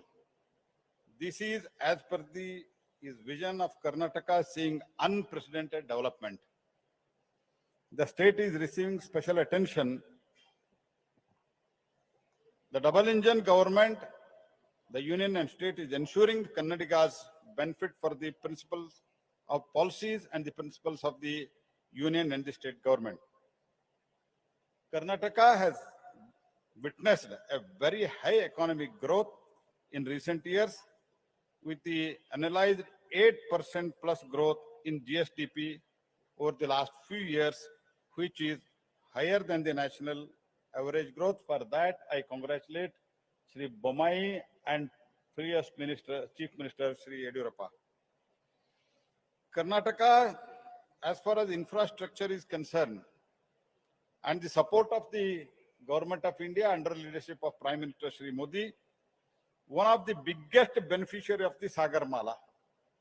We have, as far as the road connectivity is concerned, I think in last almost 62 years before we could come to power in the center under the leadership of Modi, whatever the highways were built, now only in these 7 years, more than that we have built in only in 7 years in Karnataka, thanks to Prime Minister Modi. And also piped water has reached more than 30 lakh rural families in Karnataka. And national highways, apart from Sagarmala, 70,000 crores of worth national highways are now being implemented in Karnataka. More than 1 lakh crore worth projects are in pipeline. Many projects, including Bangalore-Chennai Expressway, development of the 6-lane Bangalore-Mysore Road Highway, Greenfield Corridor connecting Bangalore-Pune, Bangalore-Satellite, Ring Road, are all under construction or underway. There has been more than 4 times increase in the railway budget. Previously, you used to get 600, 700 crores for the railway projects in Karnataka. Now we are getting 3,000, 3,700, 600 crores this time we got, thanks to Honorable Nirmala Sitharaman ji for that. Railway lines have been widened more than 4 times in speed in last years. A major part of the electrification railway lines in Karnataka has been completed in last 8 years. If I can recall, the broad gauge conversion from Dharwad to Bangalore, it took more than 20 years. But within 4 years, we are completing doubling and electrification both. This is the phase of the phase how we are working. So Make in India, already many people have referred, and the World Bank ease of doing business. The report registered a jump of 79 rank, that is from 142 to 63 in 2020. Several other initiatives, you all know, Honorable Prime Minister has already referred about the lowest corporate tax in the world. And as far as the power sector is concerned, it is one or other way, it is directly related to my department also. We have opened the coal mine, and I can also say this year, total domestic coal production will be 900 million ton, just less than 1 billion. And by 25-26, alone Coal India will do 1 billion production as far as coal is concerned. So, thanks to Honorable Nirmala Sitharaman ji for gasification, she has allocated an incentive scheme of 6,000 crores. And I invite you, as a coal minister, I invite you to invest in gasification and also participate in the commercial coal mine auction, where there is a 50% of the rebate or concession as far as revenue sharing is concerned. And as you all know, when there was a severe problem in the world, and also when there was steep hike as far as petroleum products are concerned and also coal is concerned, when it was 14 to 15,000 per ton in the world, we are supplying the coal just for 1,800 rupees in the country. So this is what we are doing. And as far as mining sector is concerned, the recent reforms under the guidance and the direction of Honorable Prime Minister last year, what reforms we brought. After that, before to that, the total auction was around 100 coal blocks, 100 mines, other than coal. And after the reforms, only in 15 or 16 months, there are 108 mine blocks we have auctioned. And out of that, just 2 days before, 2 gold mines have been auctioned in Andhra Pradesh. So these are the things which are going on. I do not want to go into detail. In order to support the coal gasification and availability of the coal sector at concessional rate, we have introduced for the concessions of 50% in the revenue share for the commercial coal mine auction. And also for early production, we are giving the incentive. These are all the things going on. And also lastly, I would like to tell one thing. To start any mine, either it coal or any other mine, there are 21 clearances are required. Now what we have done, if mining plan and mining lease in force, if at all you want to exit and if you want to transfer, along with your sale of your asset, all the clearances and licenses will be transferred to next person without any hindrance. This is the ease of the doing business we have brought in mining sector. All the 21 clearances will be transferred. That we have amended the law for that. And that's why the production is also increasing. And Honorable Prime Minister has given us a target that mining sector should contribute 2.5% of the GDP. And we are marching ahead toward that. And as far as this investment is concerned, I invite you, all the states, all the major states are auctioning the mines. And tomorrow itself, the biggest ever commercial coal mining auction, we have requested Honorable Madam Sitaraman to be the chief guest. 124 coal mines tomorrow are auctioning at a time. At a time we are auctioning tomorrow, and that will start from tomorrow. And she will kickstart that tomorrow in Delhi. These are the things happening. And as far as Karnataka, as you know, infrastructure is improving. The railway line, we are improving like anything, doubling electrification. At the same time, just we had 3 airports before we could come back. And now under the Bommai's regime, another 4 airports we are opening very shortly. These are the things which are improving. That's why I call upon, both in Karnataka, as my home state, I call upon that this is the state most conducive. We have created a most business-friendly ecosystem in the state under the leadership of Shri Basavaraj Bommai. And as far as mining sector, which is my department, we have done a lot of changes under the guidance of Prime Minister Shri Modi ji. I invite you to all invest and partner along the government to take your business to the new heights and help us to build new India that is not only walking with the world, but leading from the front. With these words, thank you. Jai Hind, Jai Karnataka.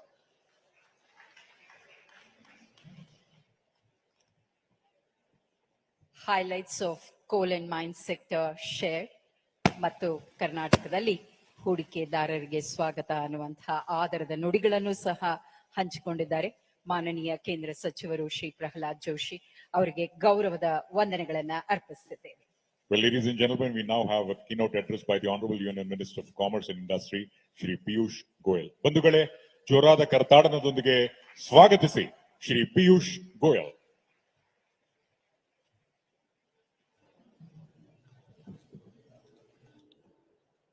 ನಮ್ಮ ಬೆಂಗಳೂರು, ನಮ್ಮ ಕರ್ನಾಟಕ, ನಮಸ್ಕಾರ.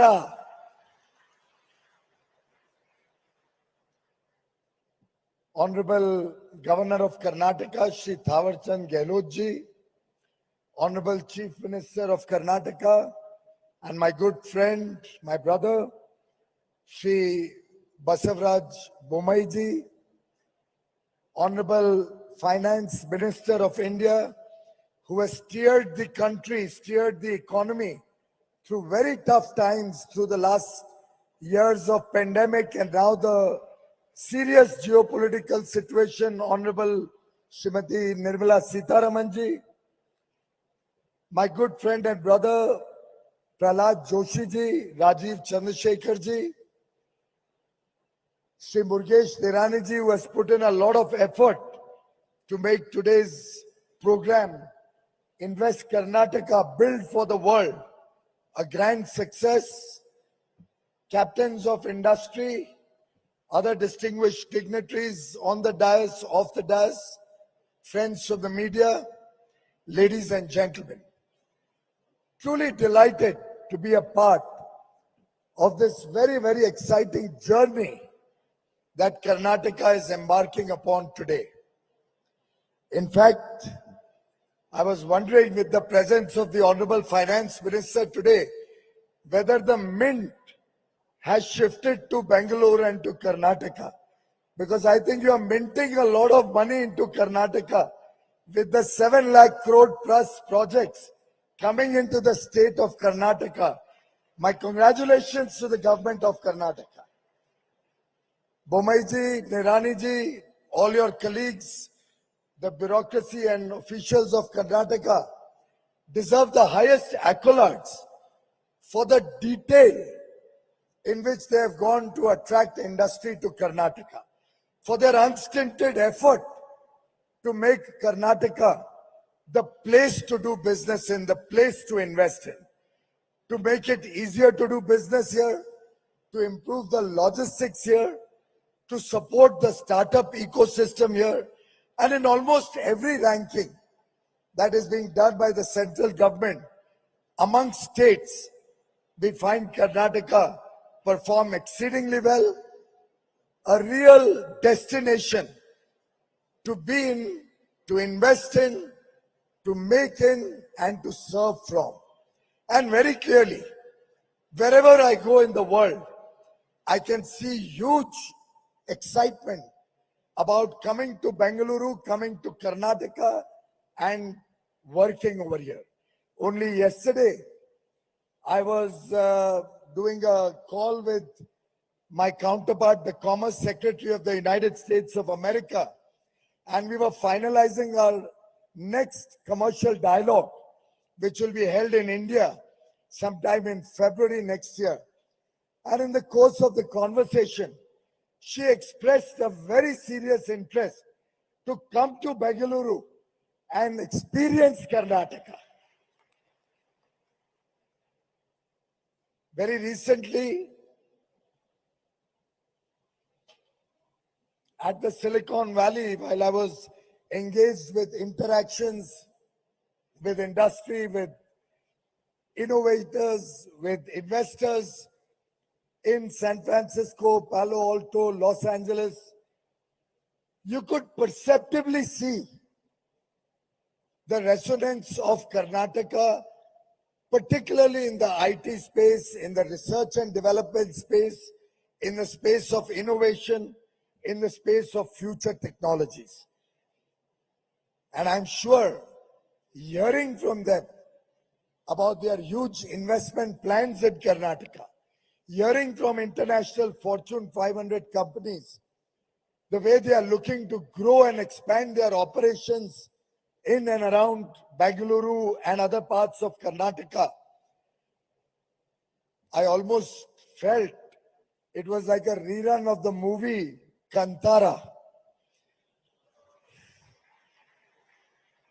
I'm told the movie was a low budget film. With a very small investment, the movie was made, and it showcases indigenous art forms, the culture of Karnataka. But the Honorable Chief Minister just told me, while I knew it was a super hit, it was a blockbuster, but he just told me that they've already grossed nearly 20 times what they had invested in the movie. 300 crores they have grossed against an investment of, I think, 18 crores. 8 crores, my God. Whatever 8 crores, 10 crores, 16 crores, whatever they've invested, that delta of return, I'm sure is being noticed by all the captains of industry here.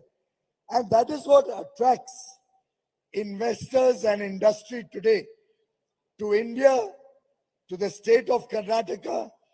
And I have no doubt in my mind that the ecosystem that's been created in Karnataka will continue to attract more and more people to Karnataka, to attract industry, big and small, to enjoy the fruits of the very progressive industrial policies, investment policies, research and development policies, innovation policies, textile policy that Karnataka has offered to the world. In fact, when Texas Instruments opened their office in Karnataka way back in 1985, which is nearly 37 years ago, I don't think anybody in their wildest dreams had imagined that one day this beautiful city, better known for its weather, will one day become the innovation capital, the Silicon Valley of India. In fact, I'm sure wise investors, or if I may say, wiser investors, we have a lot of wise investors, but the wiser investors must be looking to Karnataka. And why do I say they are looking to Karnataka? Because Karnataka offers wisdom, the talent pool that is required by industry, by business. Karnataka not only offers incentives, but also is the capital for innovation. Karnataka is hugely focused on sustainability, and investors across the world today are looking for places where sustainability is respected, where climate and the challenges of climate change are addressed. And looking at the number of MOUs that we've seen today, particularly on renewable energy, I have no doubt in my mind that sustainability will be at the forefront of Karnataka's future. Similarly, Karnataka looks for equity, looks for equitable development. It's not as if only Bengaluru is the focus of investment. Whether it's Bangalore, whether it's Mysore, Dakshin Karnataka or Uttara Karnataka, whether it's coastal Karnataka, Karnataka is looking for inclusive growth and equitable growth across the state. And lastly, Karnataka is a symbol of resilience. It offers a resilient ecosystem. And therefore, WISER, I think it's the wiser investors who are looking to come to Karnataka to invest in Karnataka. Of course, India has got a very bright future. Look at this book that has been given to all of us on this stage. While it may look like a small issue, but I carried it to the podium to show you the mindset of this government of Karnataka. It's a small thought, but a lot of thought has gone into selection of this Ray Dalio book, which looks at the history of different nations and in a way creates a matrix to project the future of different nations. And that's what the changing world order is all about. And to my mind, a lot of lessons can be learned from the past. And that's the way Mr. Bomai, Mr. Nirani, and the entire team here, my colleagues from Karnataka, Nirmala ji, Prahlad ji, Rajiv ji, they are all crafting a beautiful future for Karnataka. They are all building a foundation of a very brilliant Karnataka, the pride of India. The pride of India, where there is people skill, there's talent skill, where we have resources, natural resources, where we have a very strong government, where we have decisive leadership, where India first prevails and which has a set of entrepreneurial people. And this kind of combination cannot be found everywhere.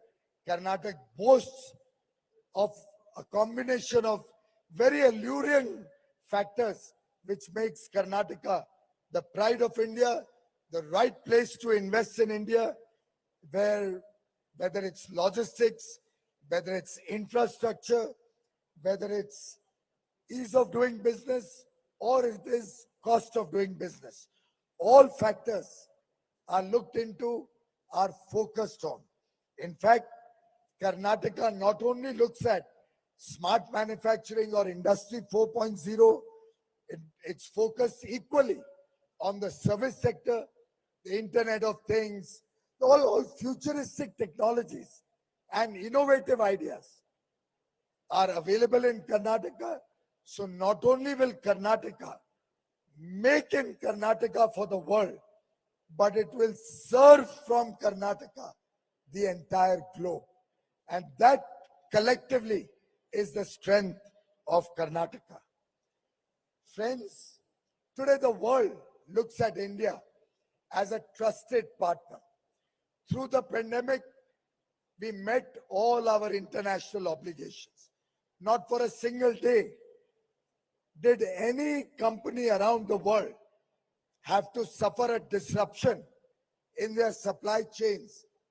And all those who had an element of that supply chain in Karnataka are happy that Karnataka made the enabling environment which did not let down anybody in the world. And therefore, I can clearly see that trust resonating in a large amount of investor interest, leading to an investment potential of at least 7 lakh crores. I can see that some investors are also looking at increasing their potential investments in this state. And I have no doubt, under the leadership of Chief Minister Bomai and his colleagues, and the very, very sensitive bureaucracy that we have here, we'll be able to fructify these investments, put them on the ground fast, and ensure the prosperity of every person in Karnataka. In fact, I think the time has come that the government and investors in Karnataka not only look for gold. I know gold is available in KGF, the Karnataka gold fields. But just like you are looking at prosperity in your businesses, you're looking at prosperity for the people of Karnataka. I invite all of you to invest in Karnataka, to invest in growth, to invest in the future. Let KGF be our mantra, Karnataka, growth and future. Thank you very much, ladies and gentlemen.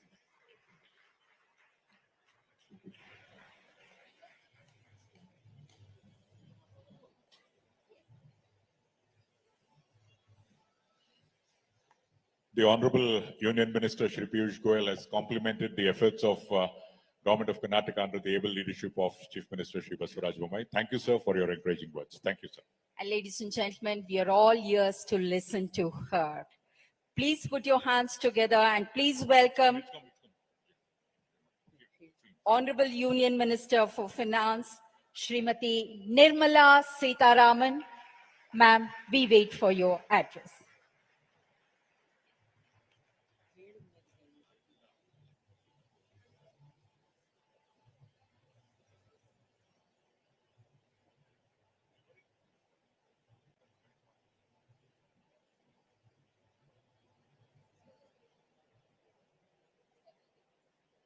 Good afternoon, and thank you for patiently hearing all of us out. Honorable Chief Minister, Honorable Governor Tawarchand Gehlotji, my colleagues in the Union Council of Ministers, also the ministers from Karnataka government, business leaders who are on the dais, and all investors who have really brought light and hope with the MOUs you have signed today. I welcome you all as a representative of Karnataka in the Rajya Sabha. I welcome you all.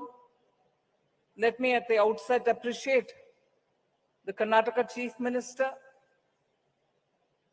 Minister Murugesh Nirani, and also the entire team of bureaucrats who have really toiled the last year to make sure that after a break indeed of a couple of years, when this global investors meet is happening here in Bengaluru, there would be investors who will come here because of the record of Karnataka, record of Bengaluru in facilitating industrial and also service-related activities. So congratulations for all of them, all of you who have come into the state with newer proposals or proposals to expand your existing business. I'd like to just draw an attention to Honorable Prime Minister's speech this morning and draw also from what is evolving around India globally. All over, there is definitely a sense of uncertainty, immense amounts of challenges, and that is not just for India. Every country in the world feels the headwinds are very strong, elements of certainty completely absent. Even as we all started talking about China +1, when you wanted to diversify the value chains, or you wanted to ensure that there are more than one source for the raw material or for the intermediary products that you would produce, but also to have a consistency that you are somewhere, but you need to also have some other place where investments will have to be made so that eventually there are no huge disruptions. But that situation did not have its complete solution.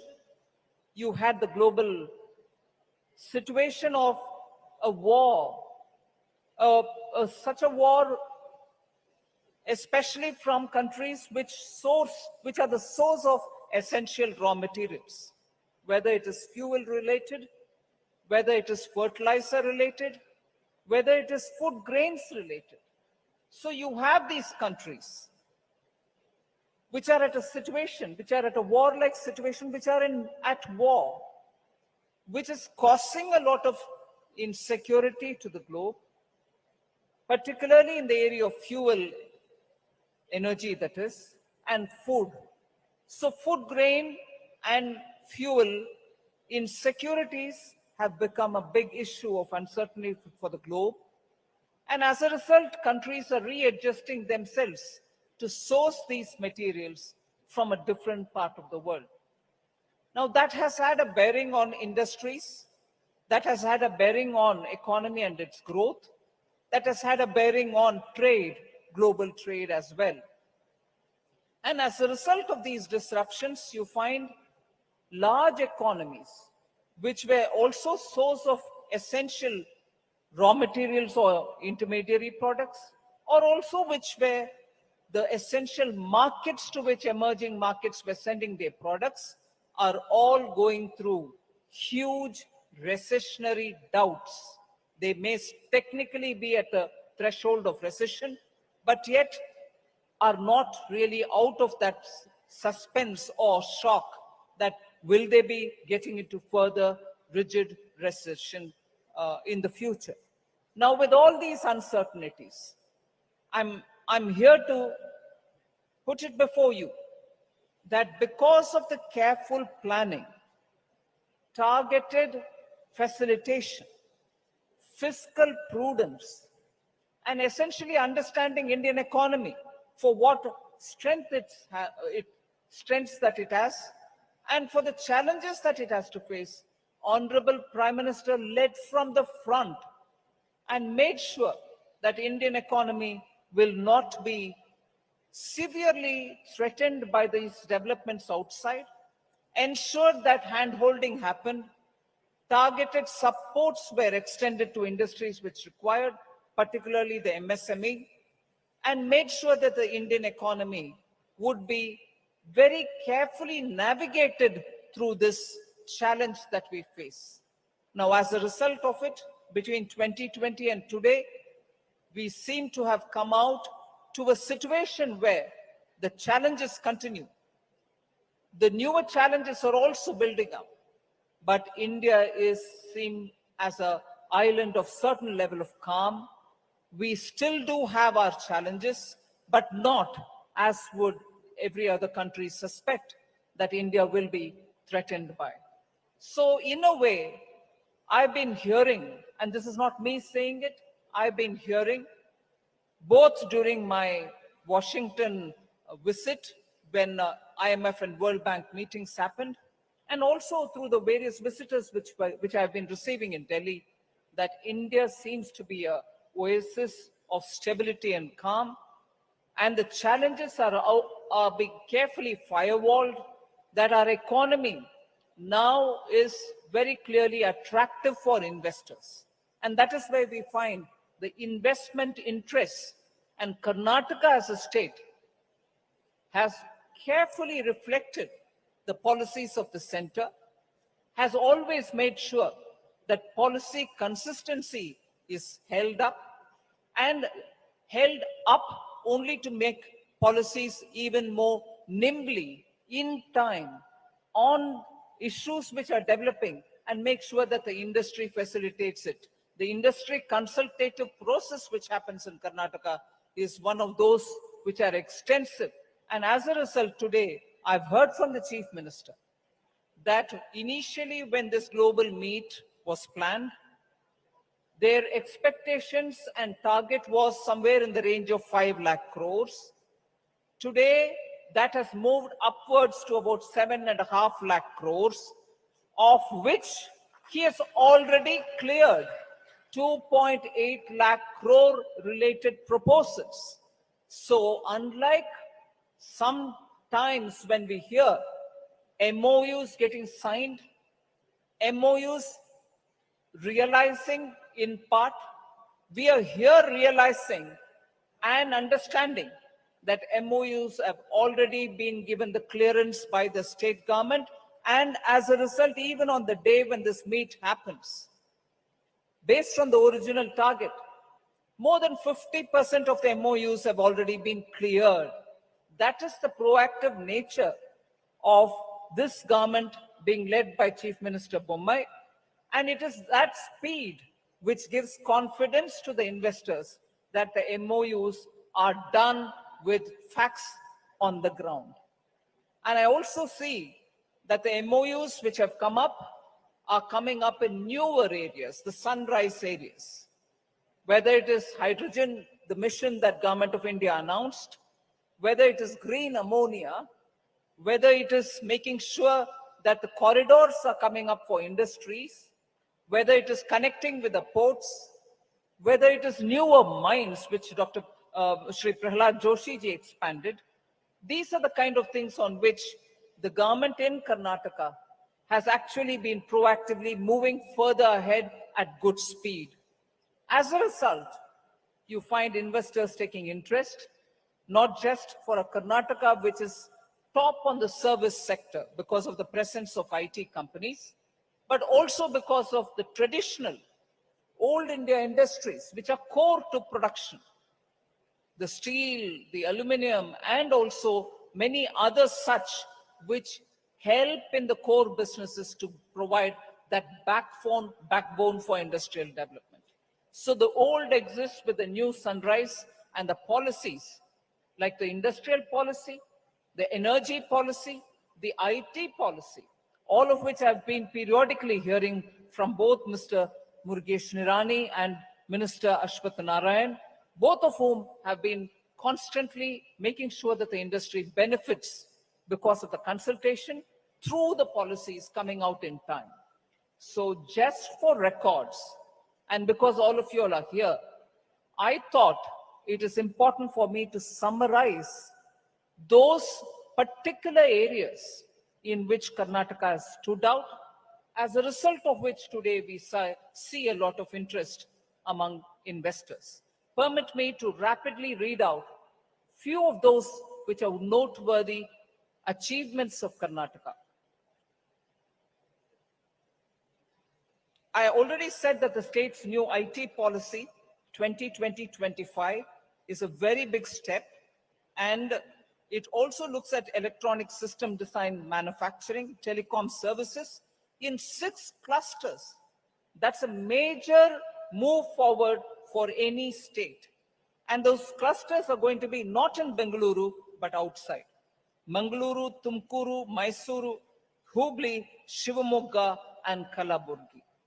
Now, that is taking development beyond Bengaluru, not just for IT, but also for other industries.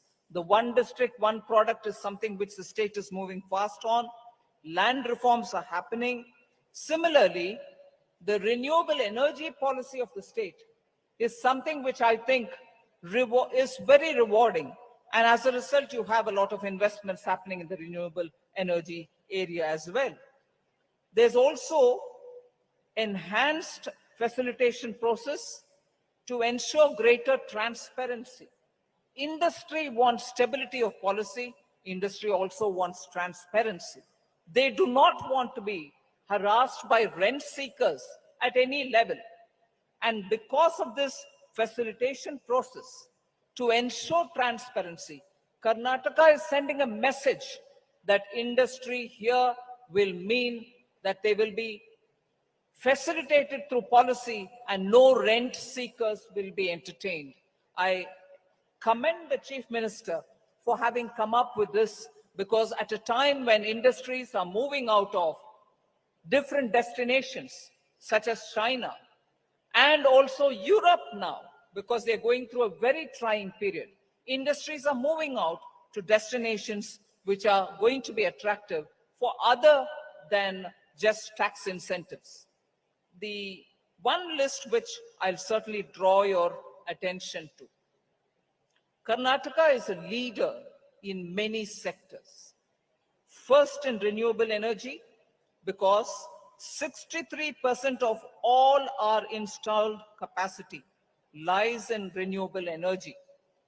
First in electrical vehicle innovation, home to about 7+ auto OEMs, original equipment manufacturers. More than 7 of them are here, and 50+ auto component manufacturers are here. And 45+ electric vehicle startups are in Karnataka.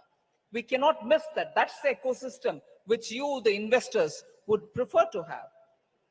First in IT exports, and second in total exports across all Indian states. So you actually are in a state which is so dynamic and performing. Also, first in aerospace and defense manufacturing. No wonder investments are coming in for the newer areas. First in machine tools, manufacturing again. First in biotech production and also in biotech exports. First in electronic design and in R&D in India. So I just want the canvas laid out before us to understand the state which is rapidly moving in performing better, setting high benchmarks, and as a result, this is what is going to behave like a magnet for investors to come in. Now, the one important, at a national level, the one important feature of Karnataka, it's a major job generator. And on that, I would like to tell you So when you're moving in from different parts of the world, you're coming in because of the policy consistency. You're coming in because there is a policy at the Government of India level which gets matching response in a state. So the two engines are working together and therefore powerfully. But the more important thing is you're coming here because the policy is nimble and takes you forward fast. Equally, it's also the state which has the knowledge base, the number of skill sets that the youth here have is an attraction that you're coming in. That gets summarized in this one point.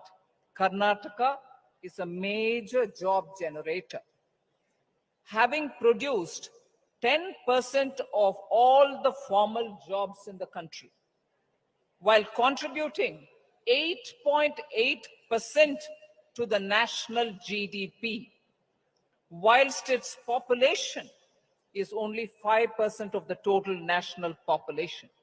5% population contributes 8% to the gross domestic, 8.8% to the gross domestic GDP, and therefore the biggest job creator, that is about 10% of all the jobs, formal jobs in the country, is generated here.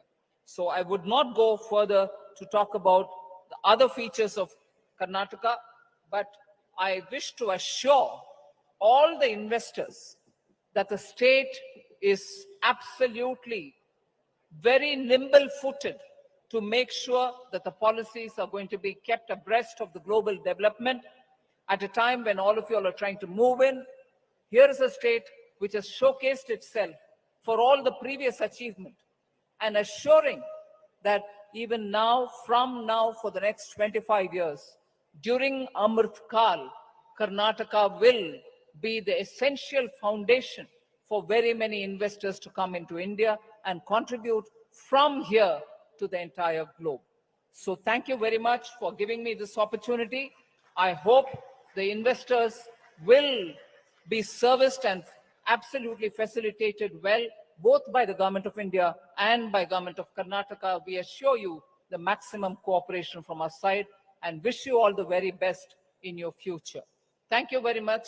Thank you to all.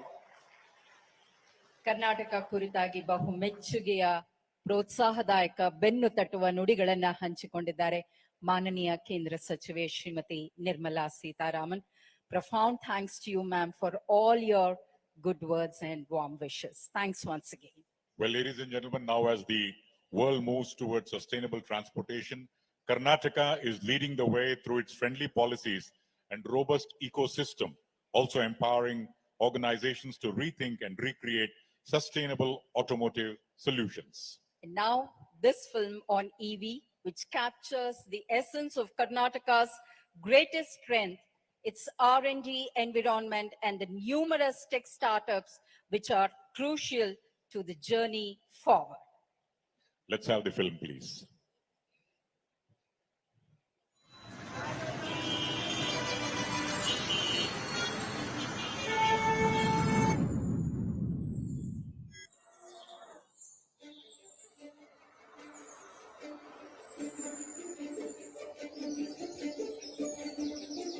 They say change is the only constant. And when change captures the imagination, it becomes a revolution. We in Karnataka are excited to be a part of the global dream of sustainable transportation. Innovations that will make vehicles cleaner, greener, faster, smarter. We were pioneers in developing electric vehicles. Today, our ecosystem drives the future. We help the biggest names build automotive solutions of tomorrow. The best infrastructure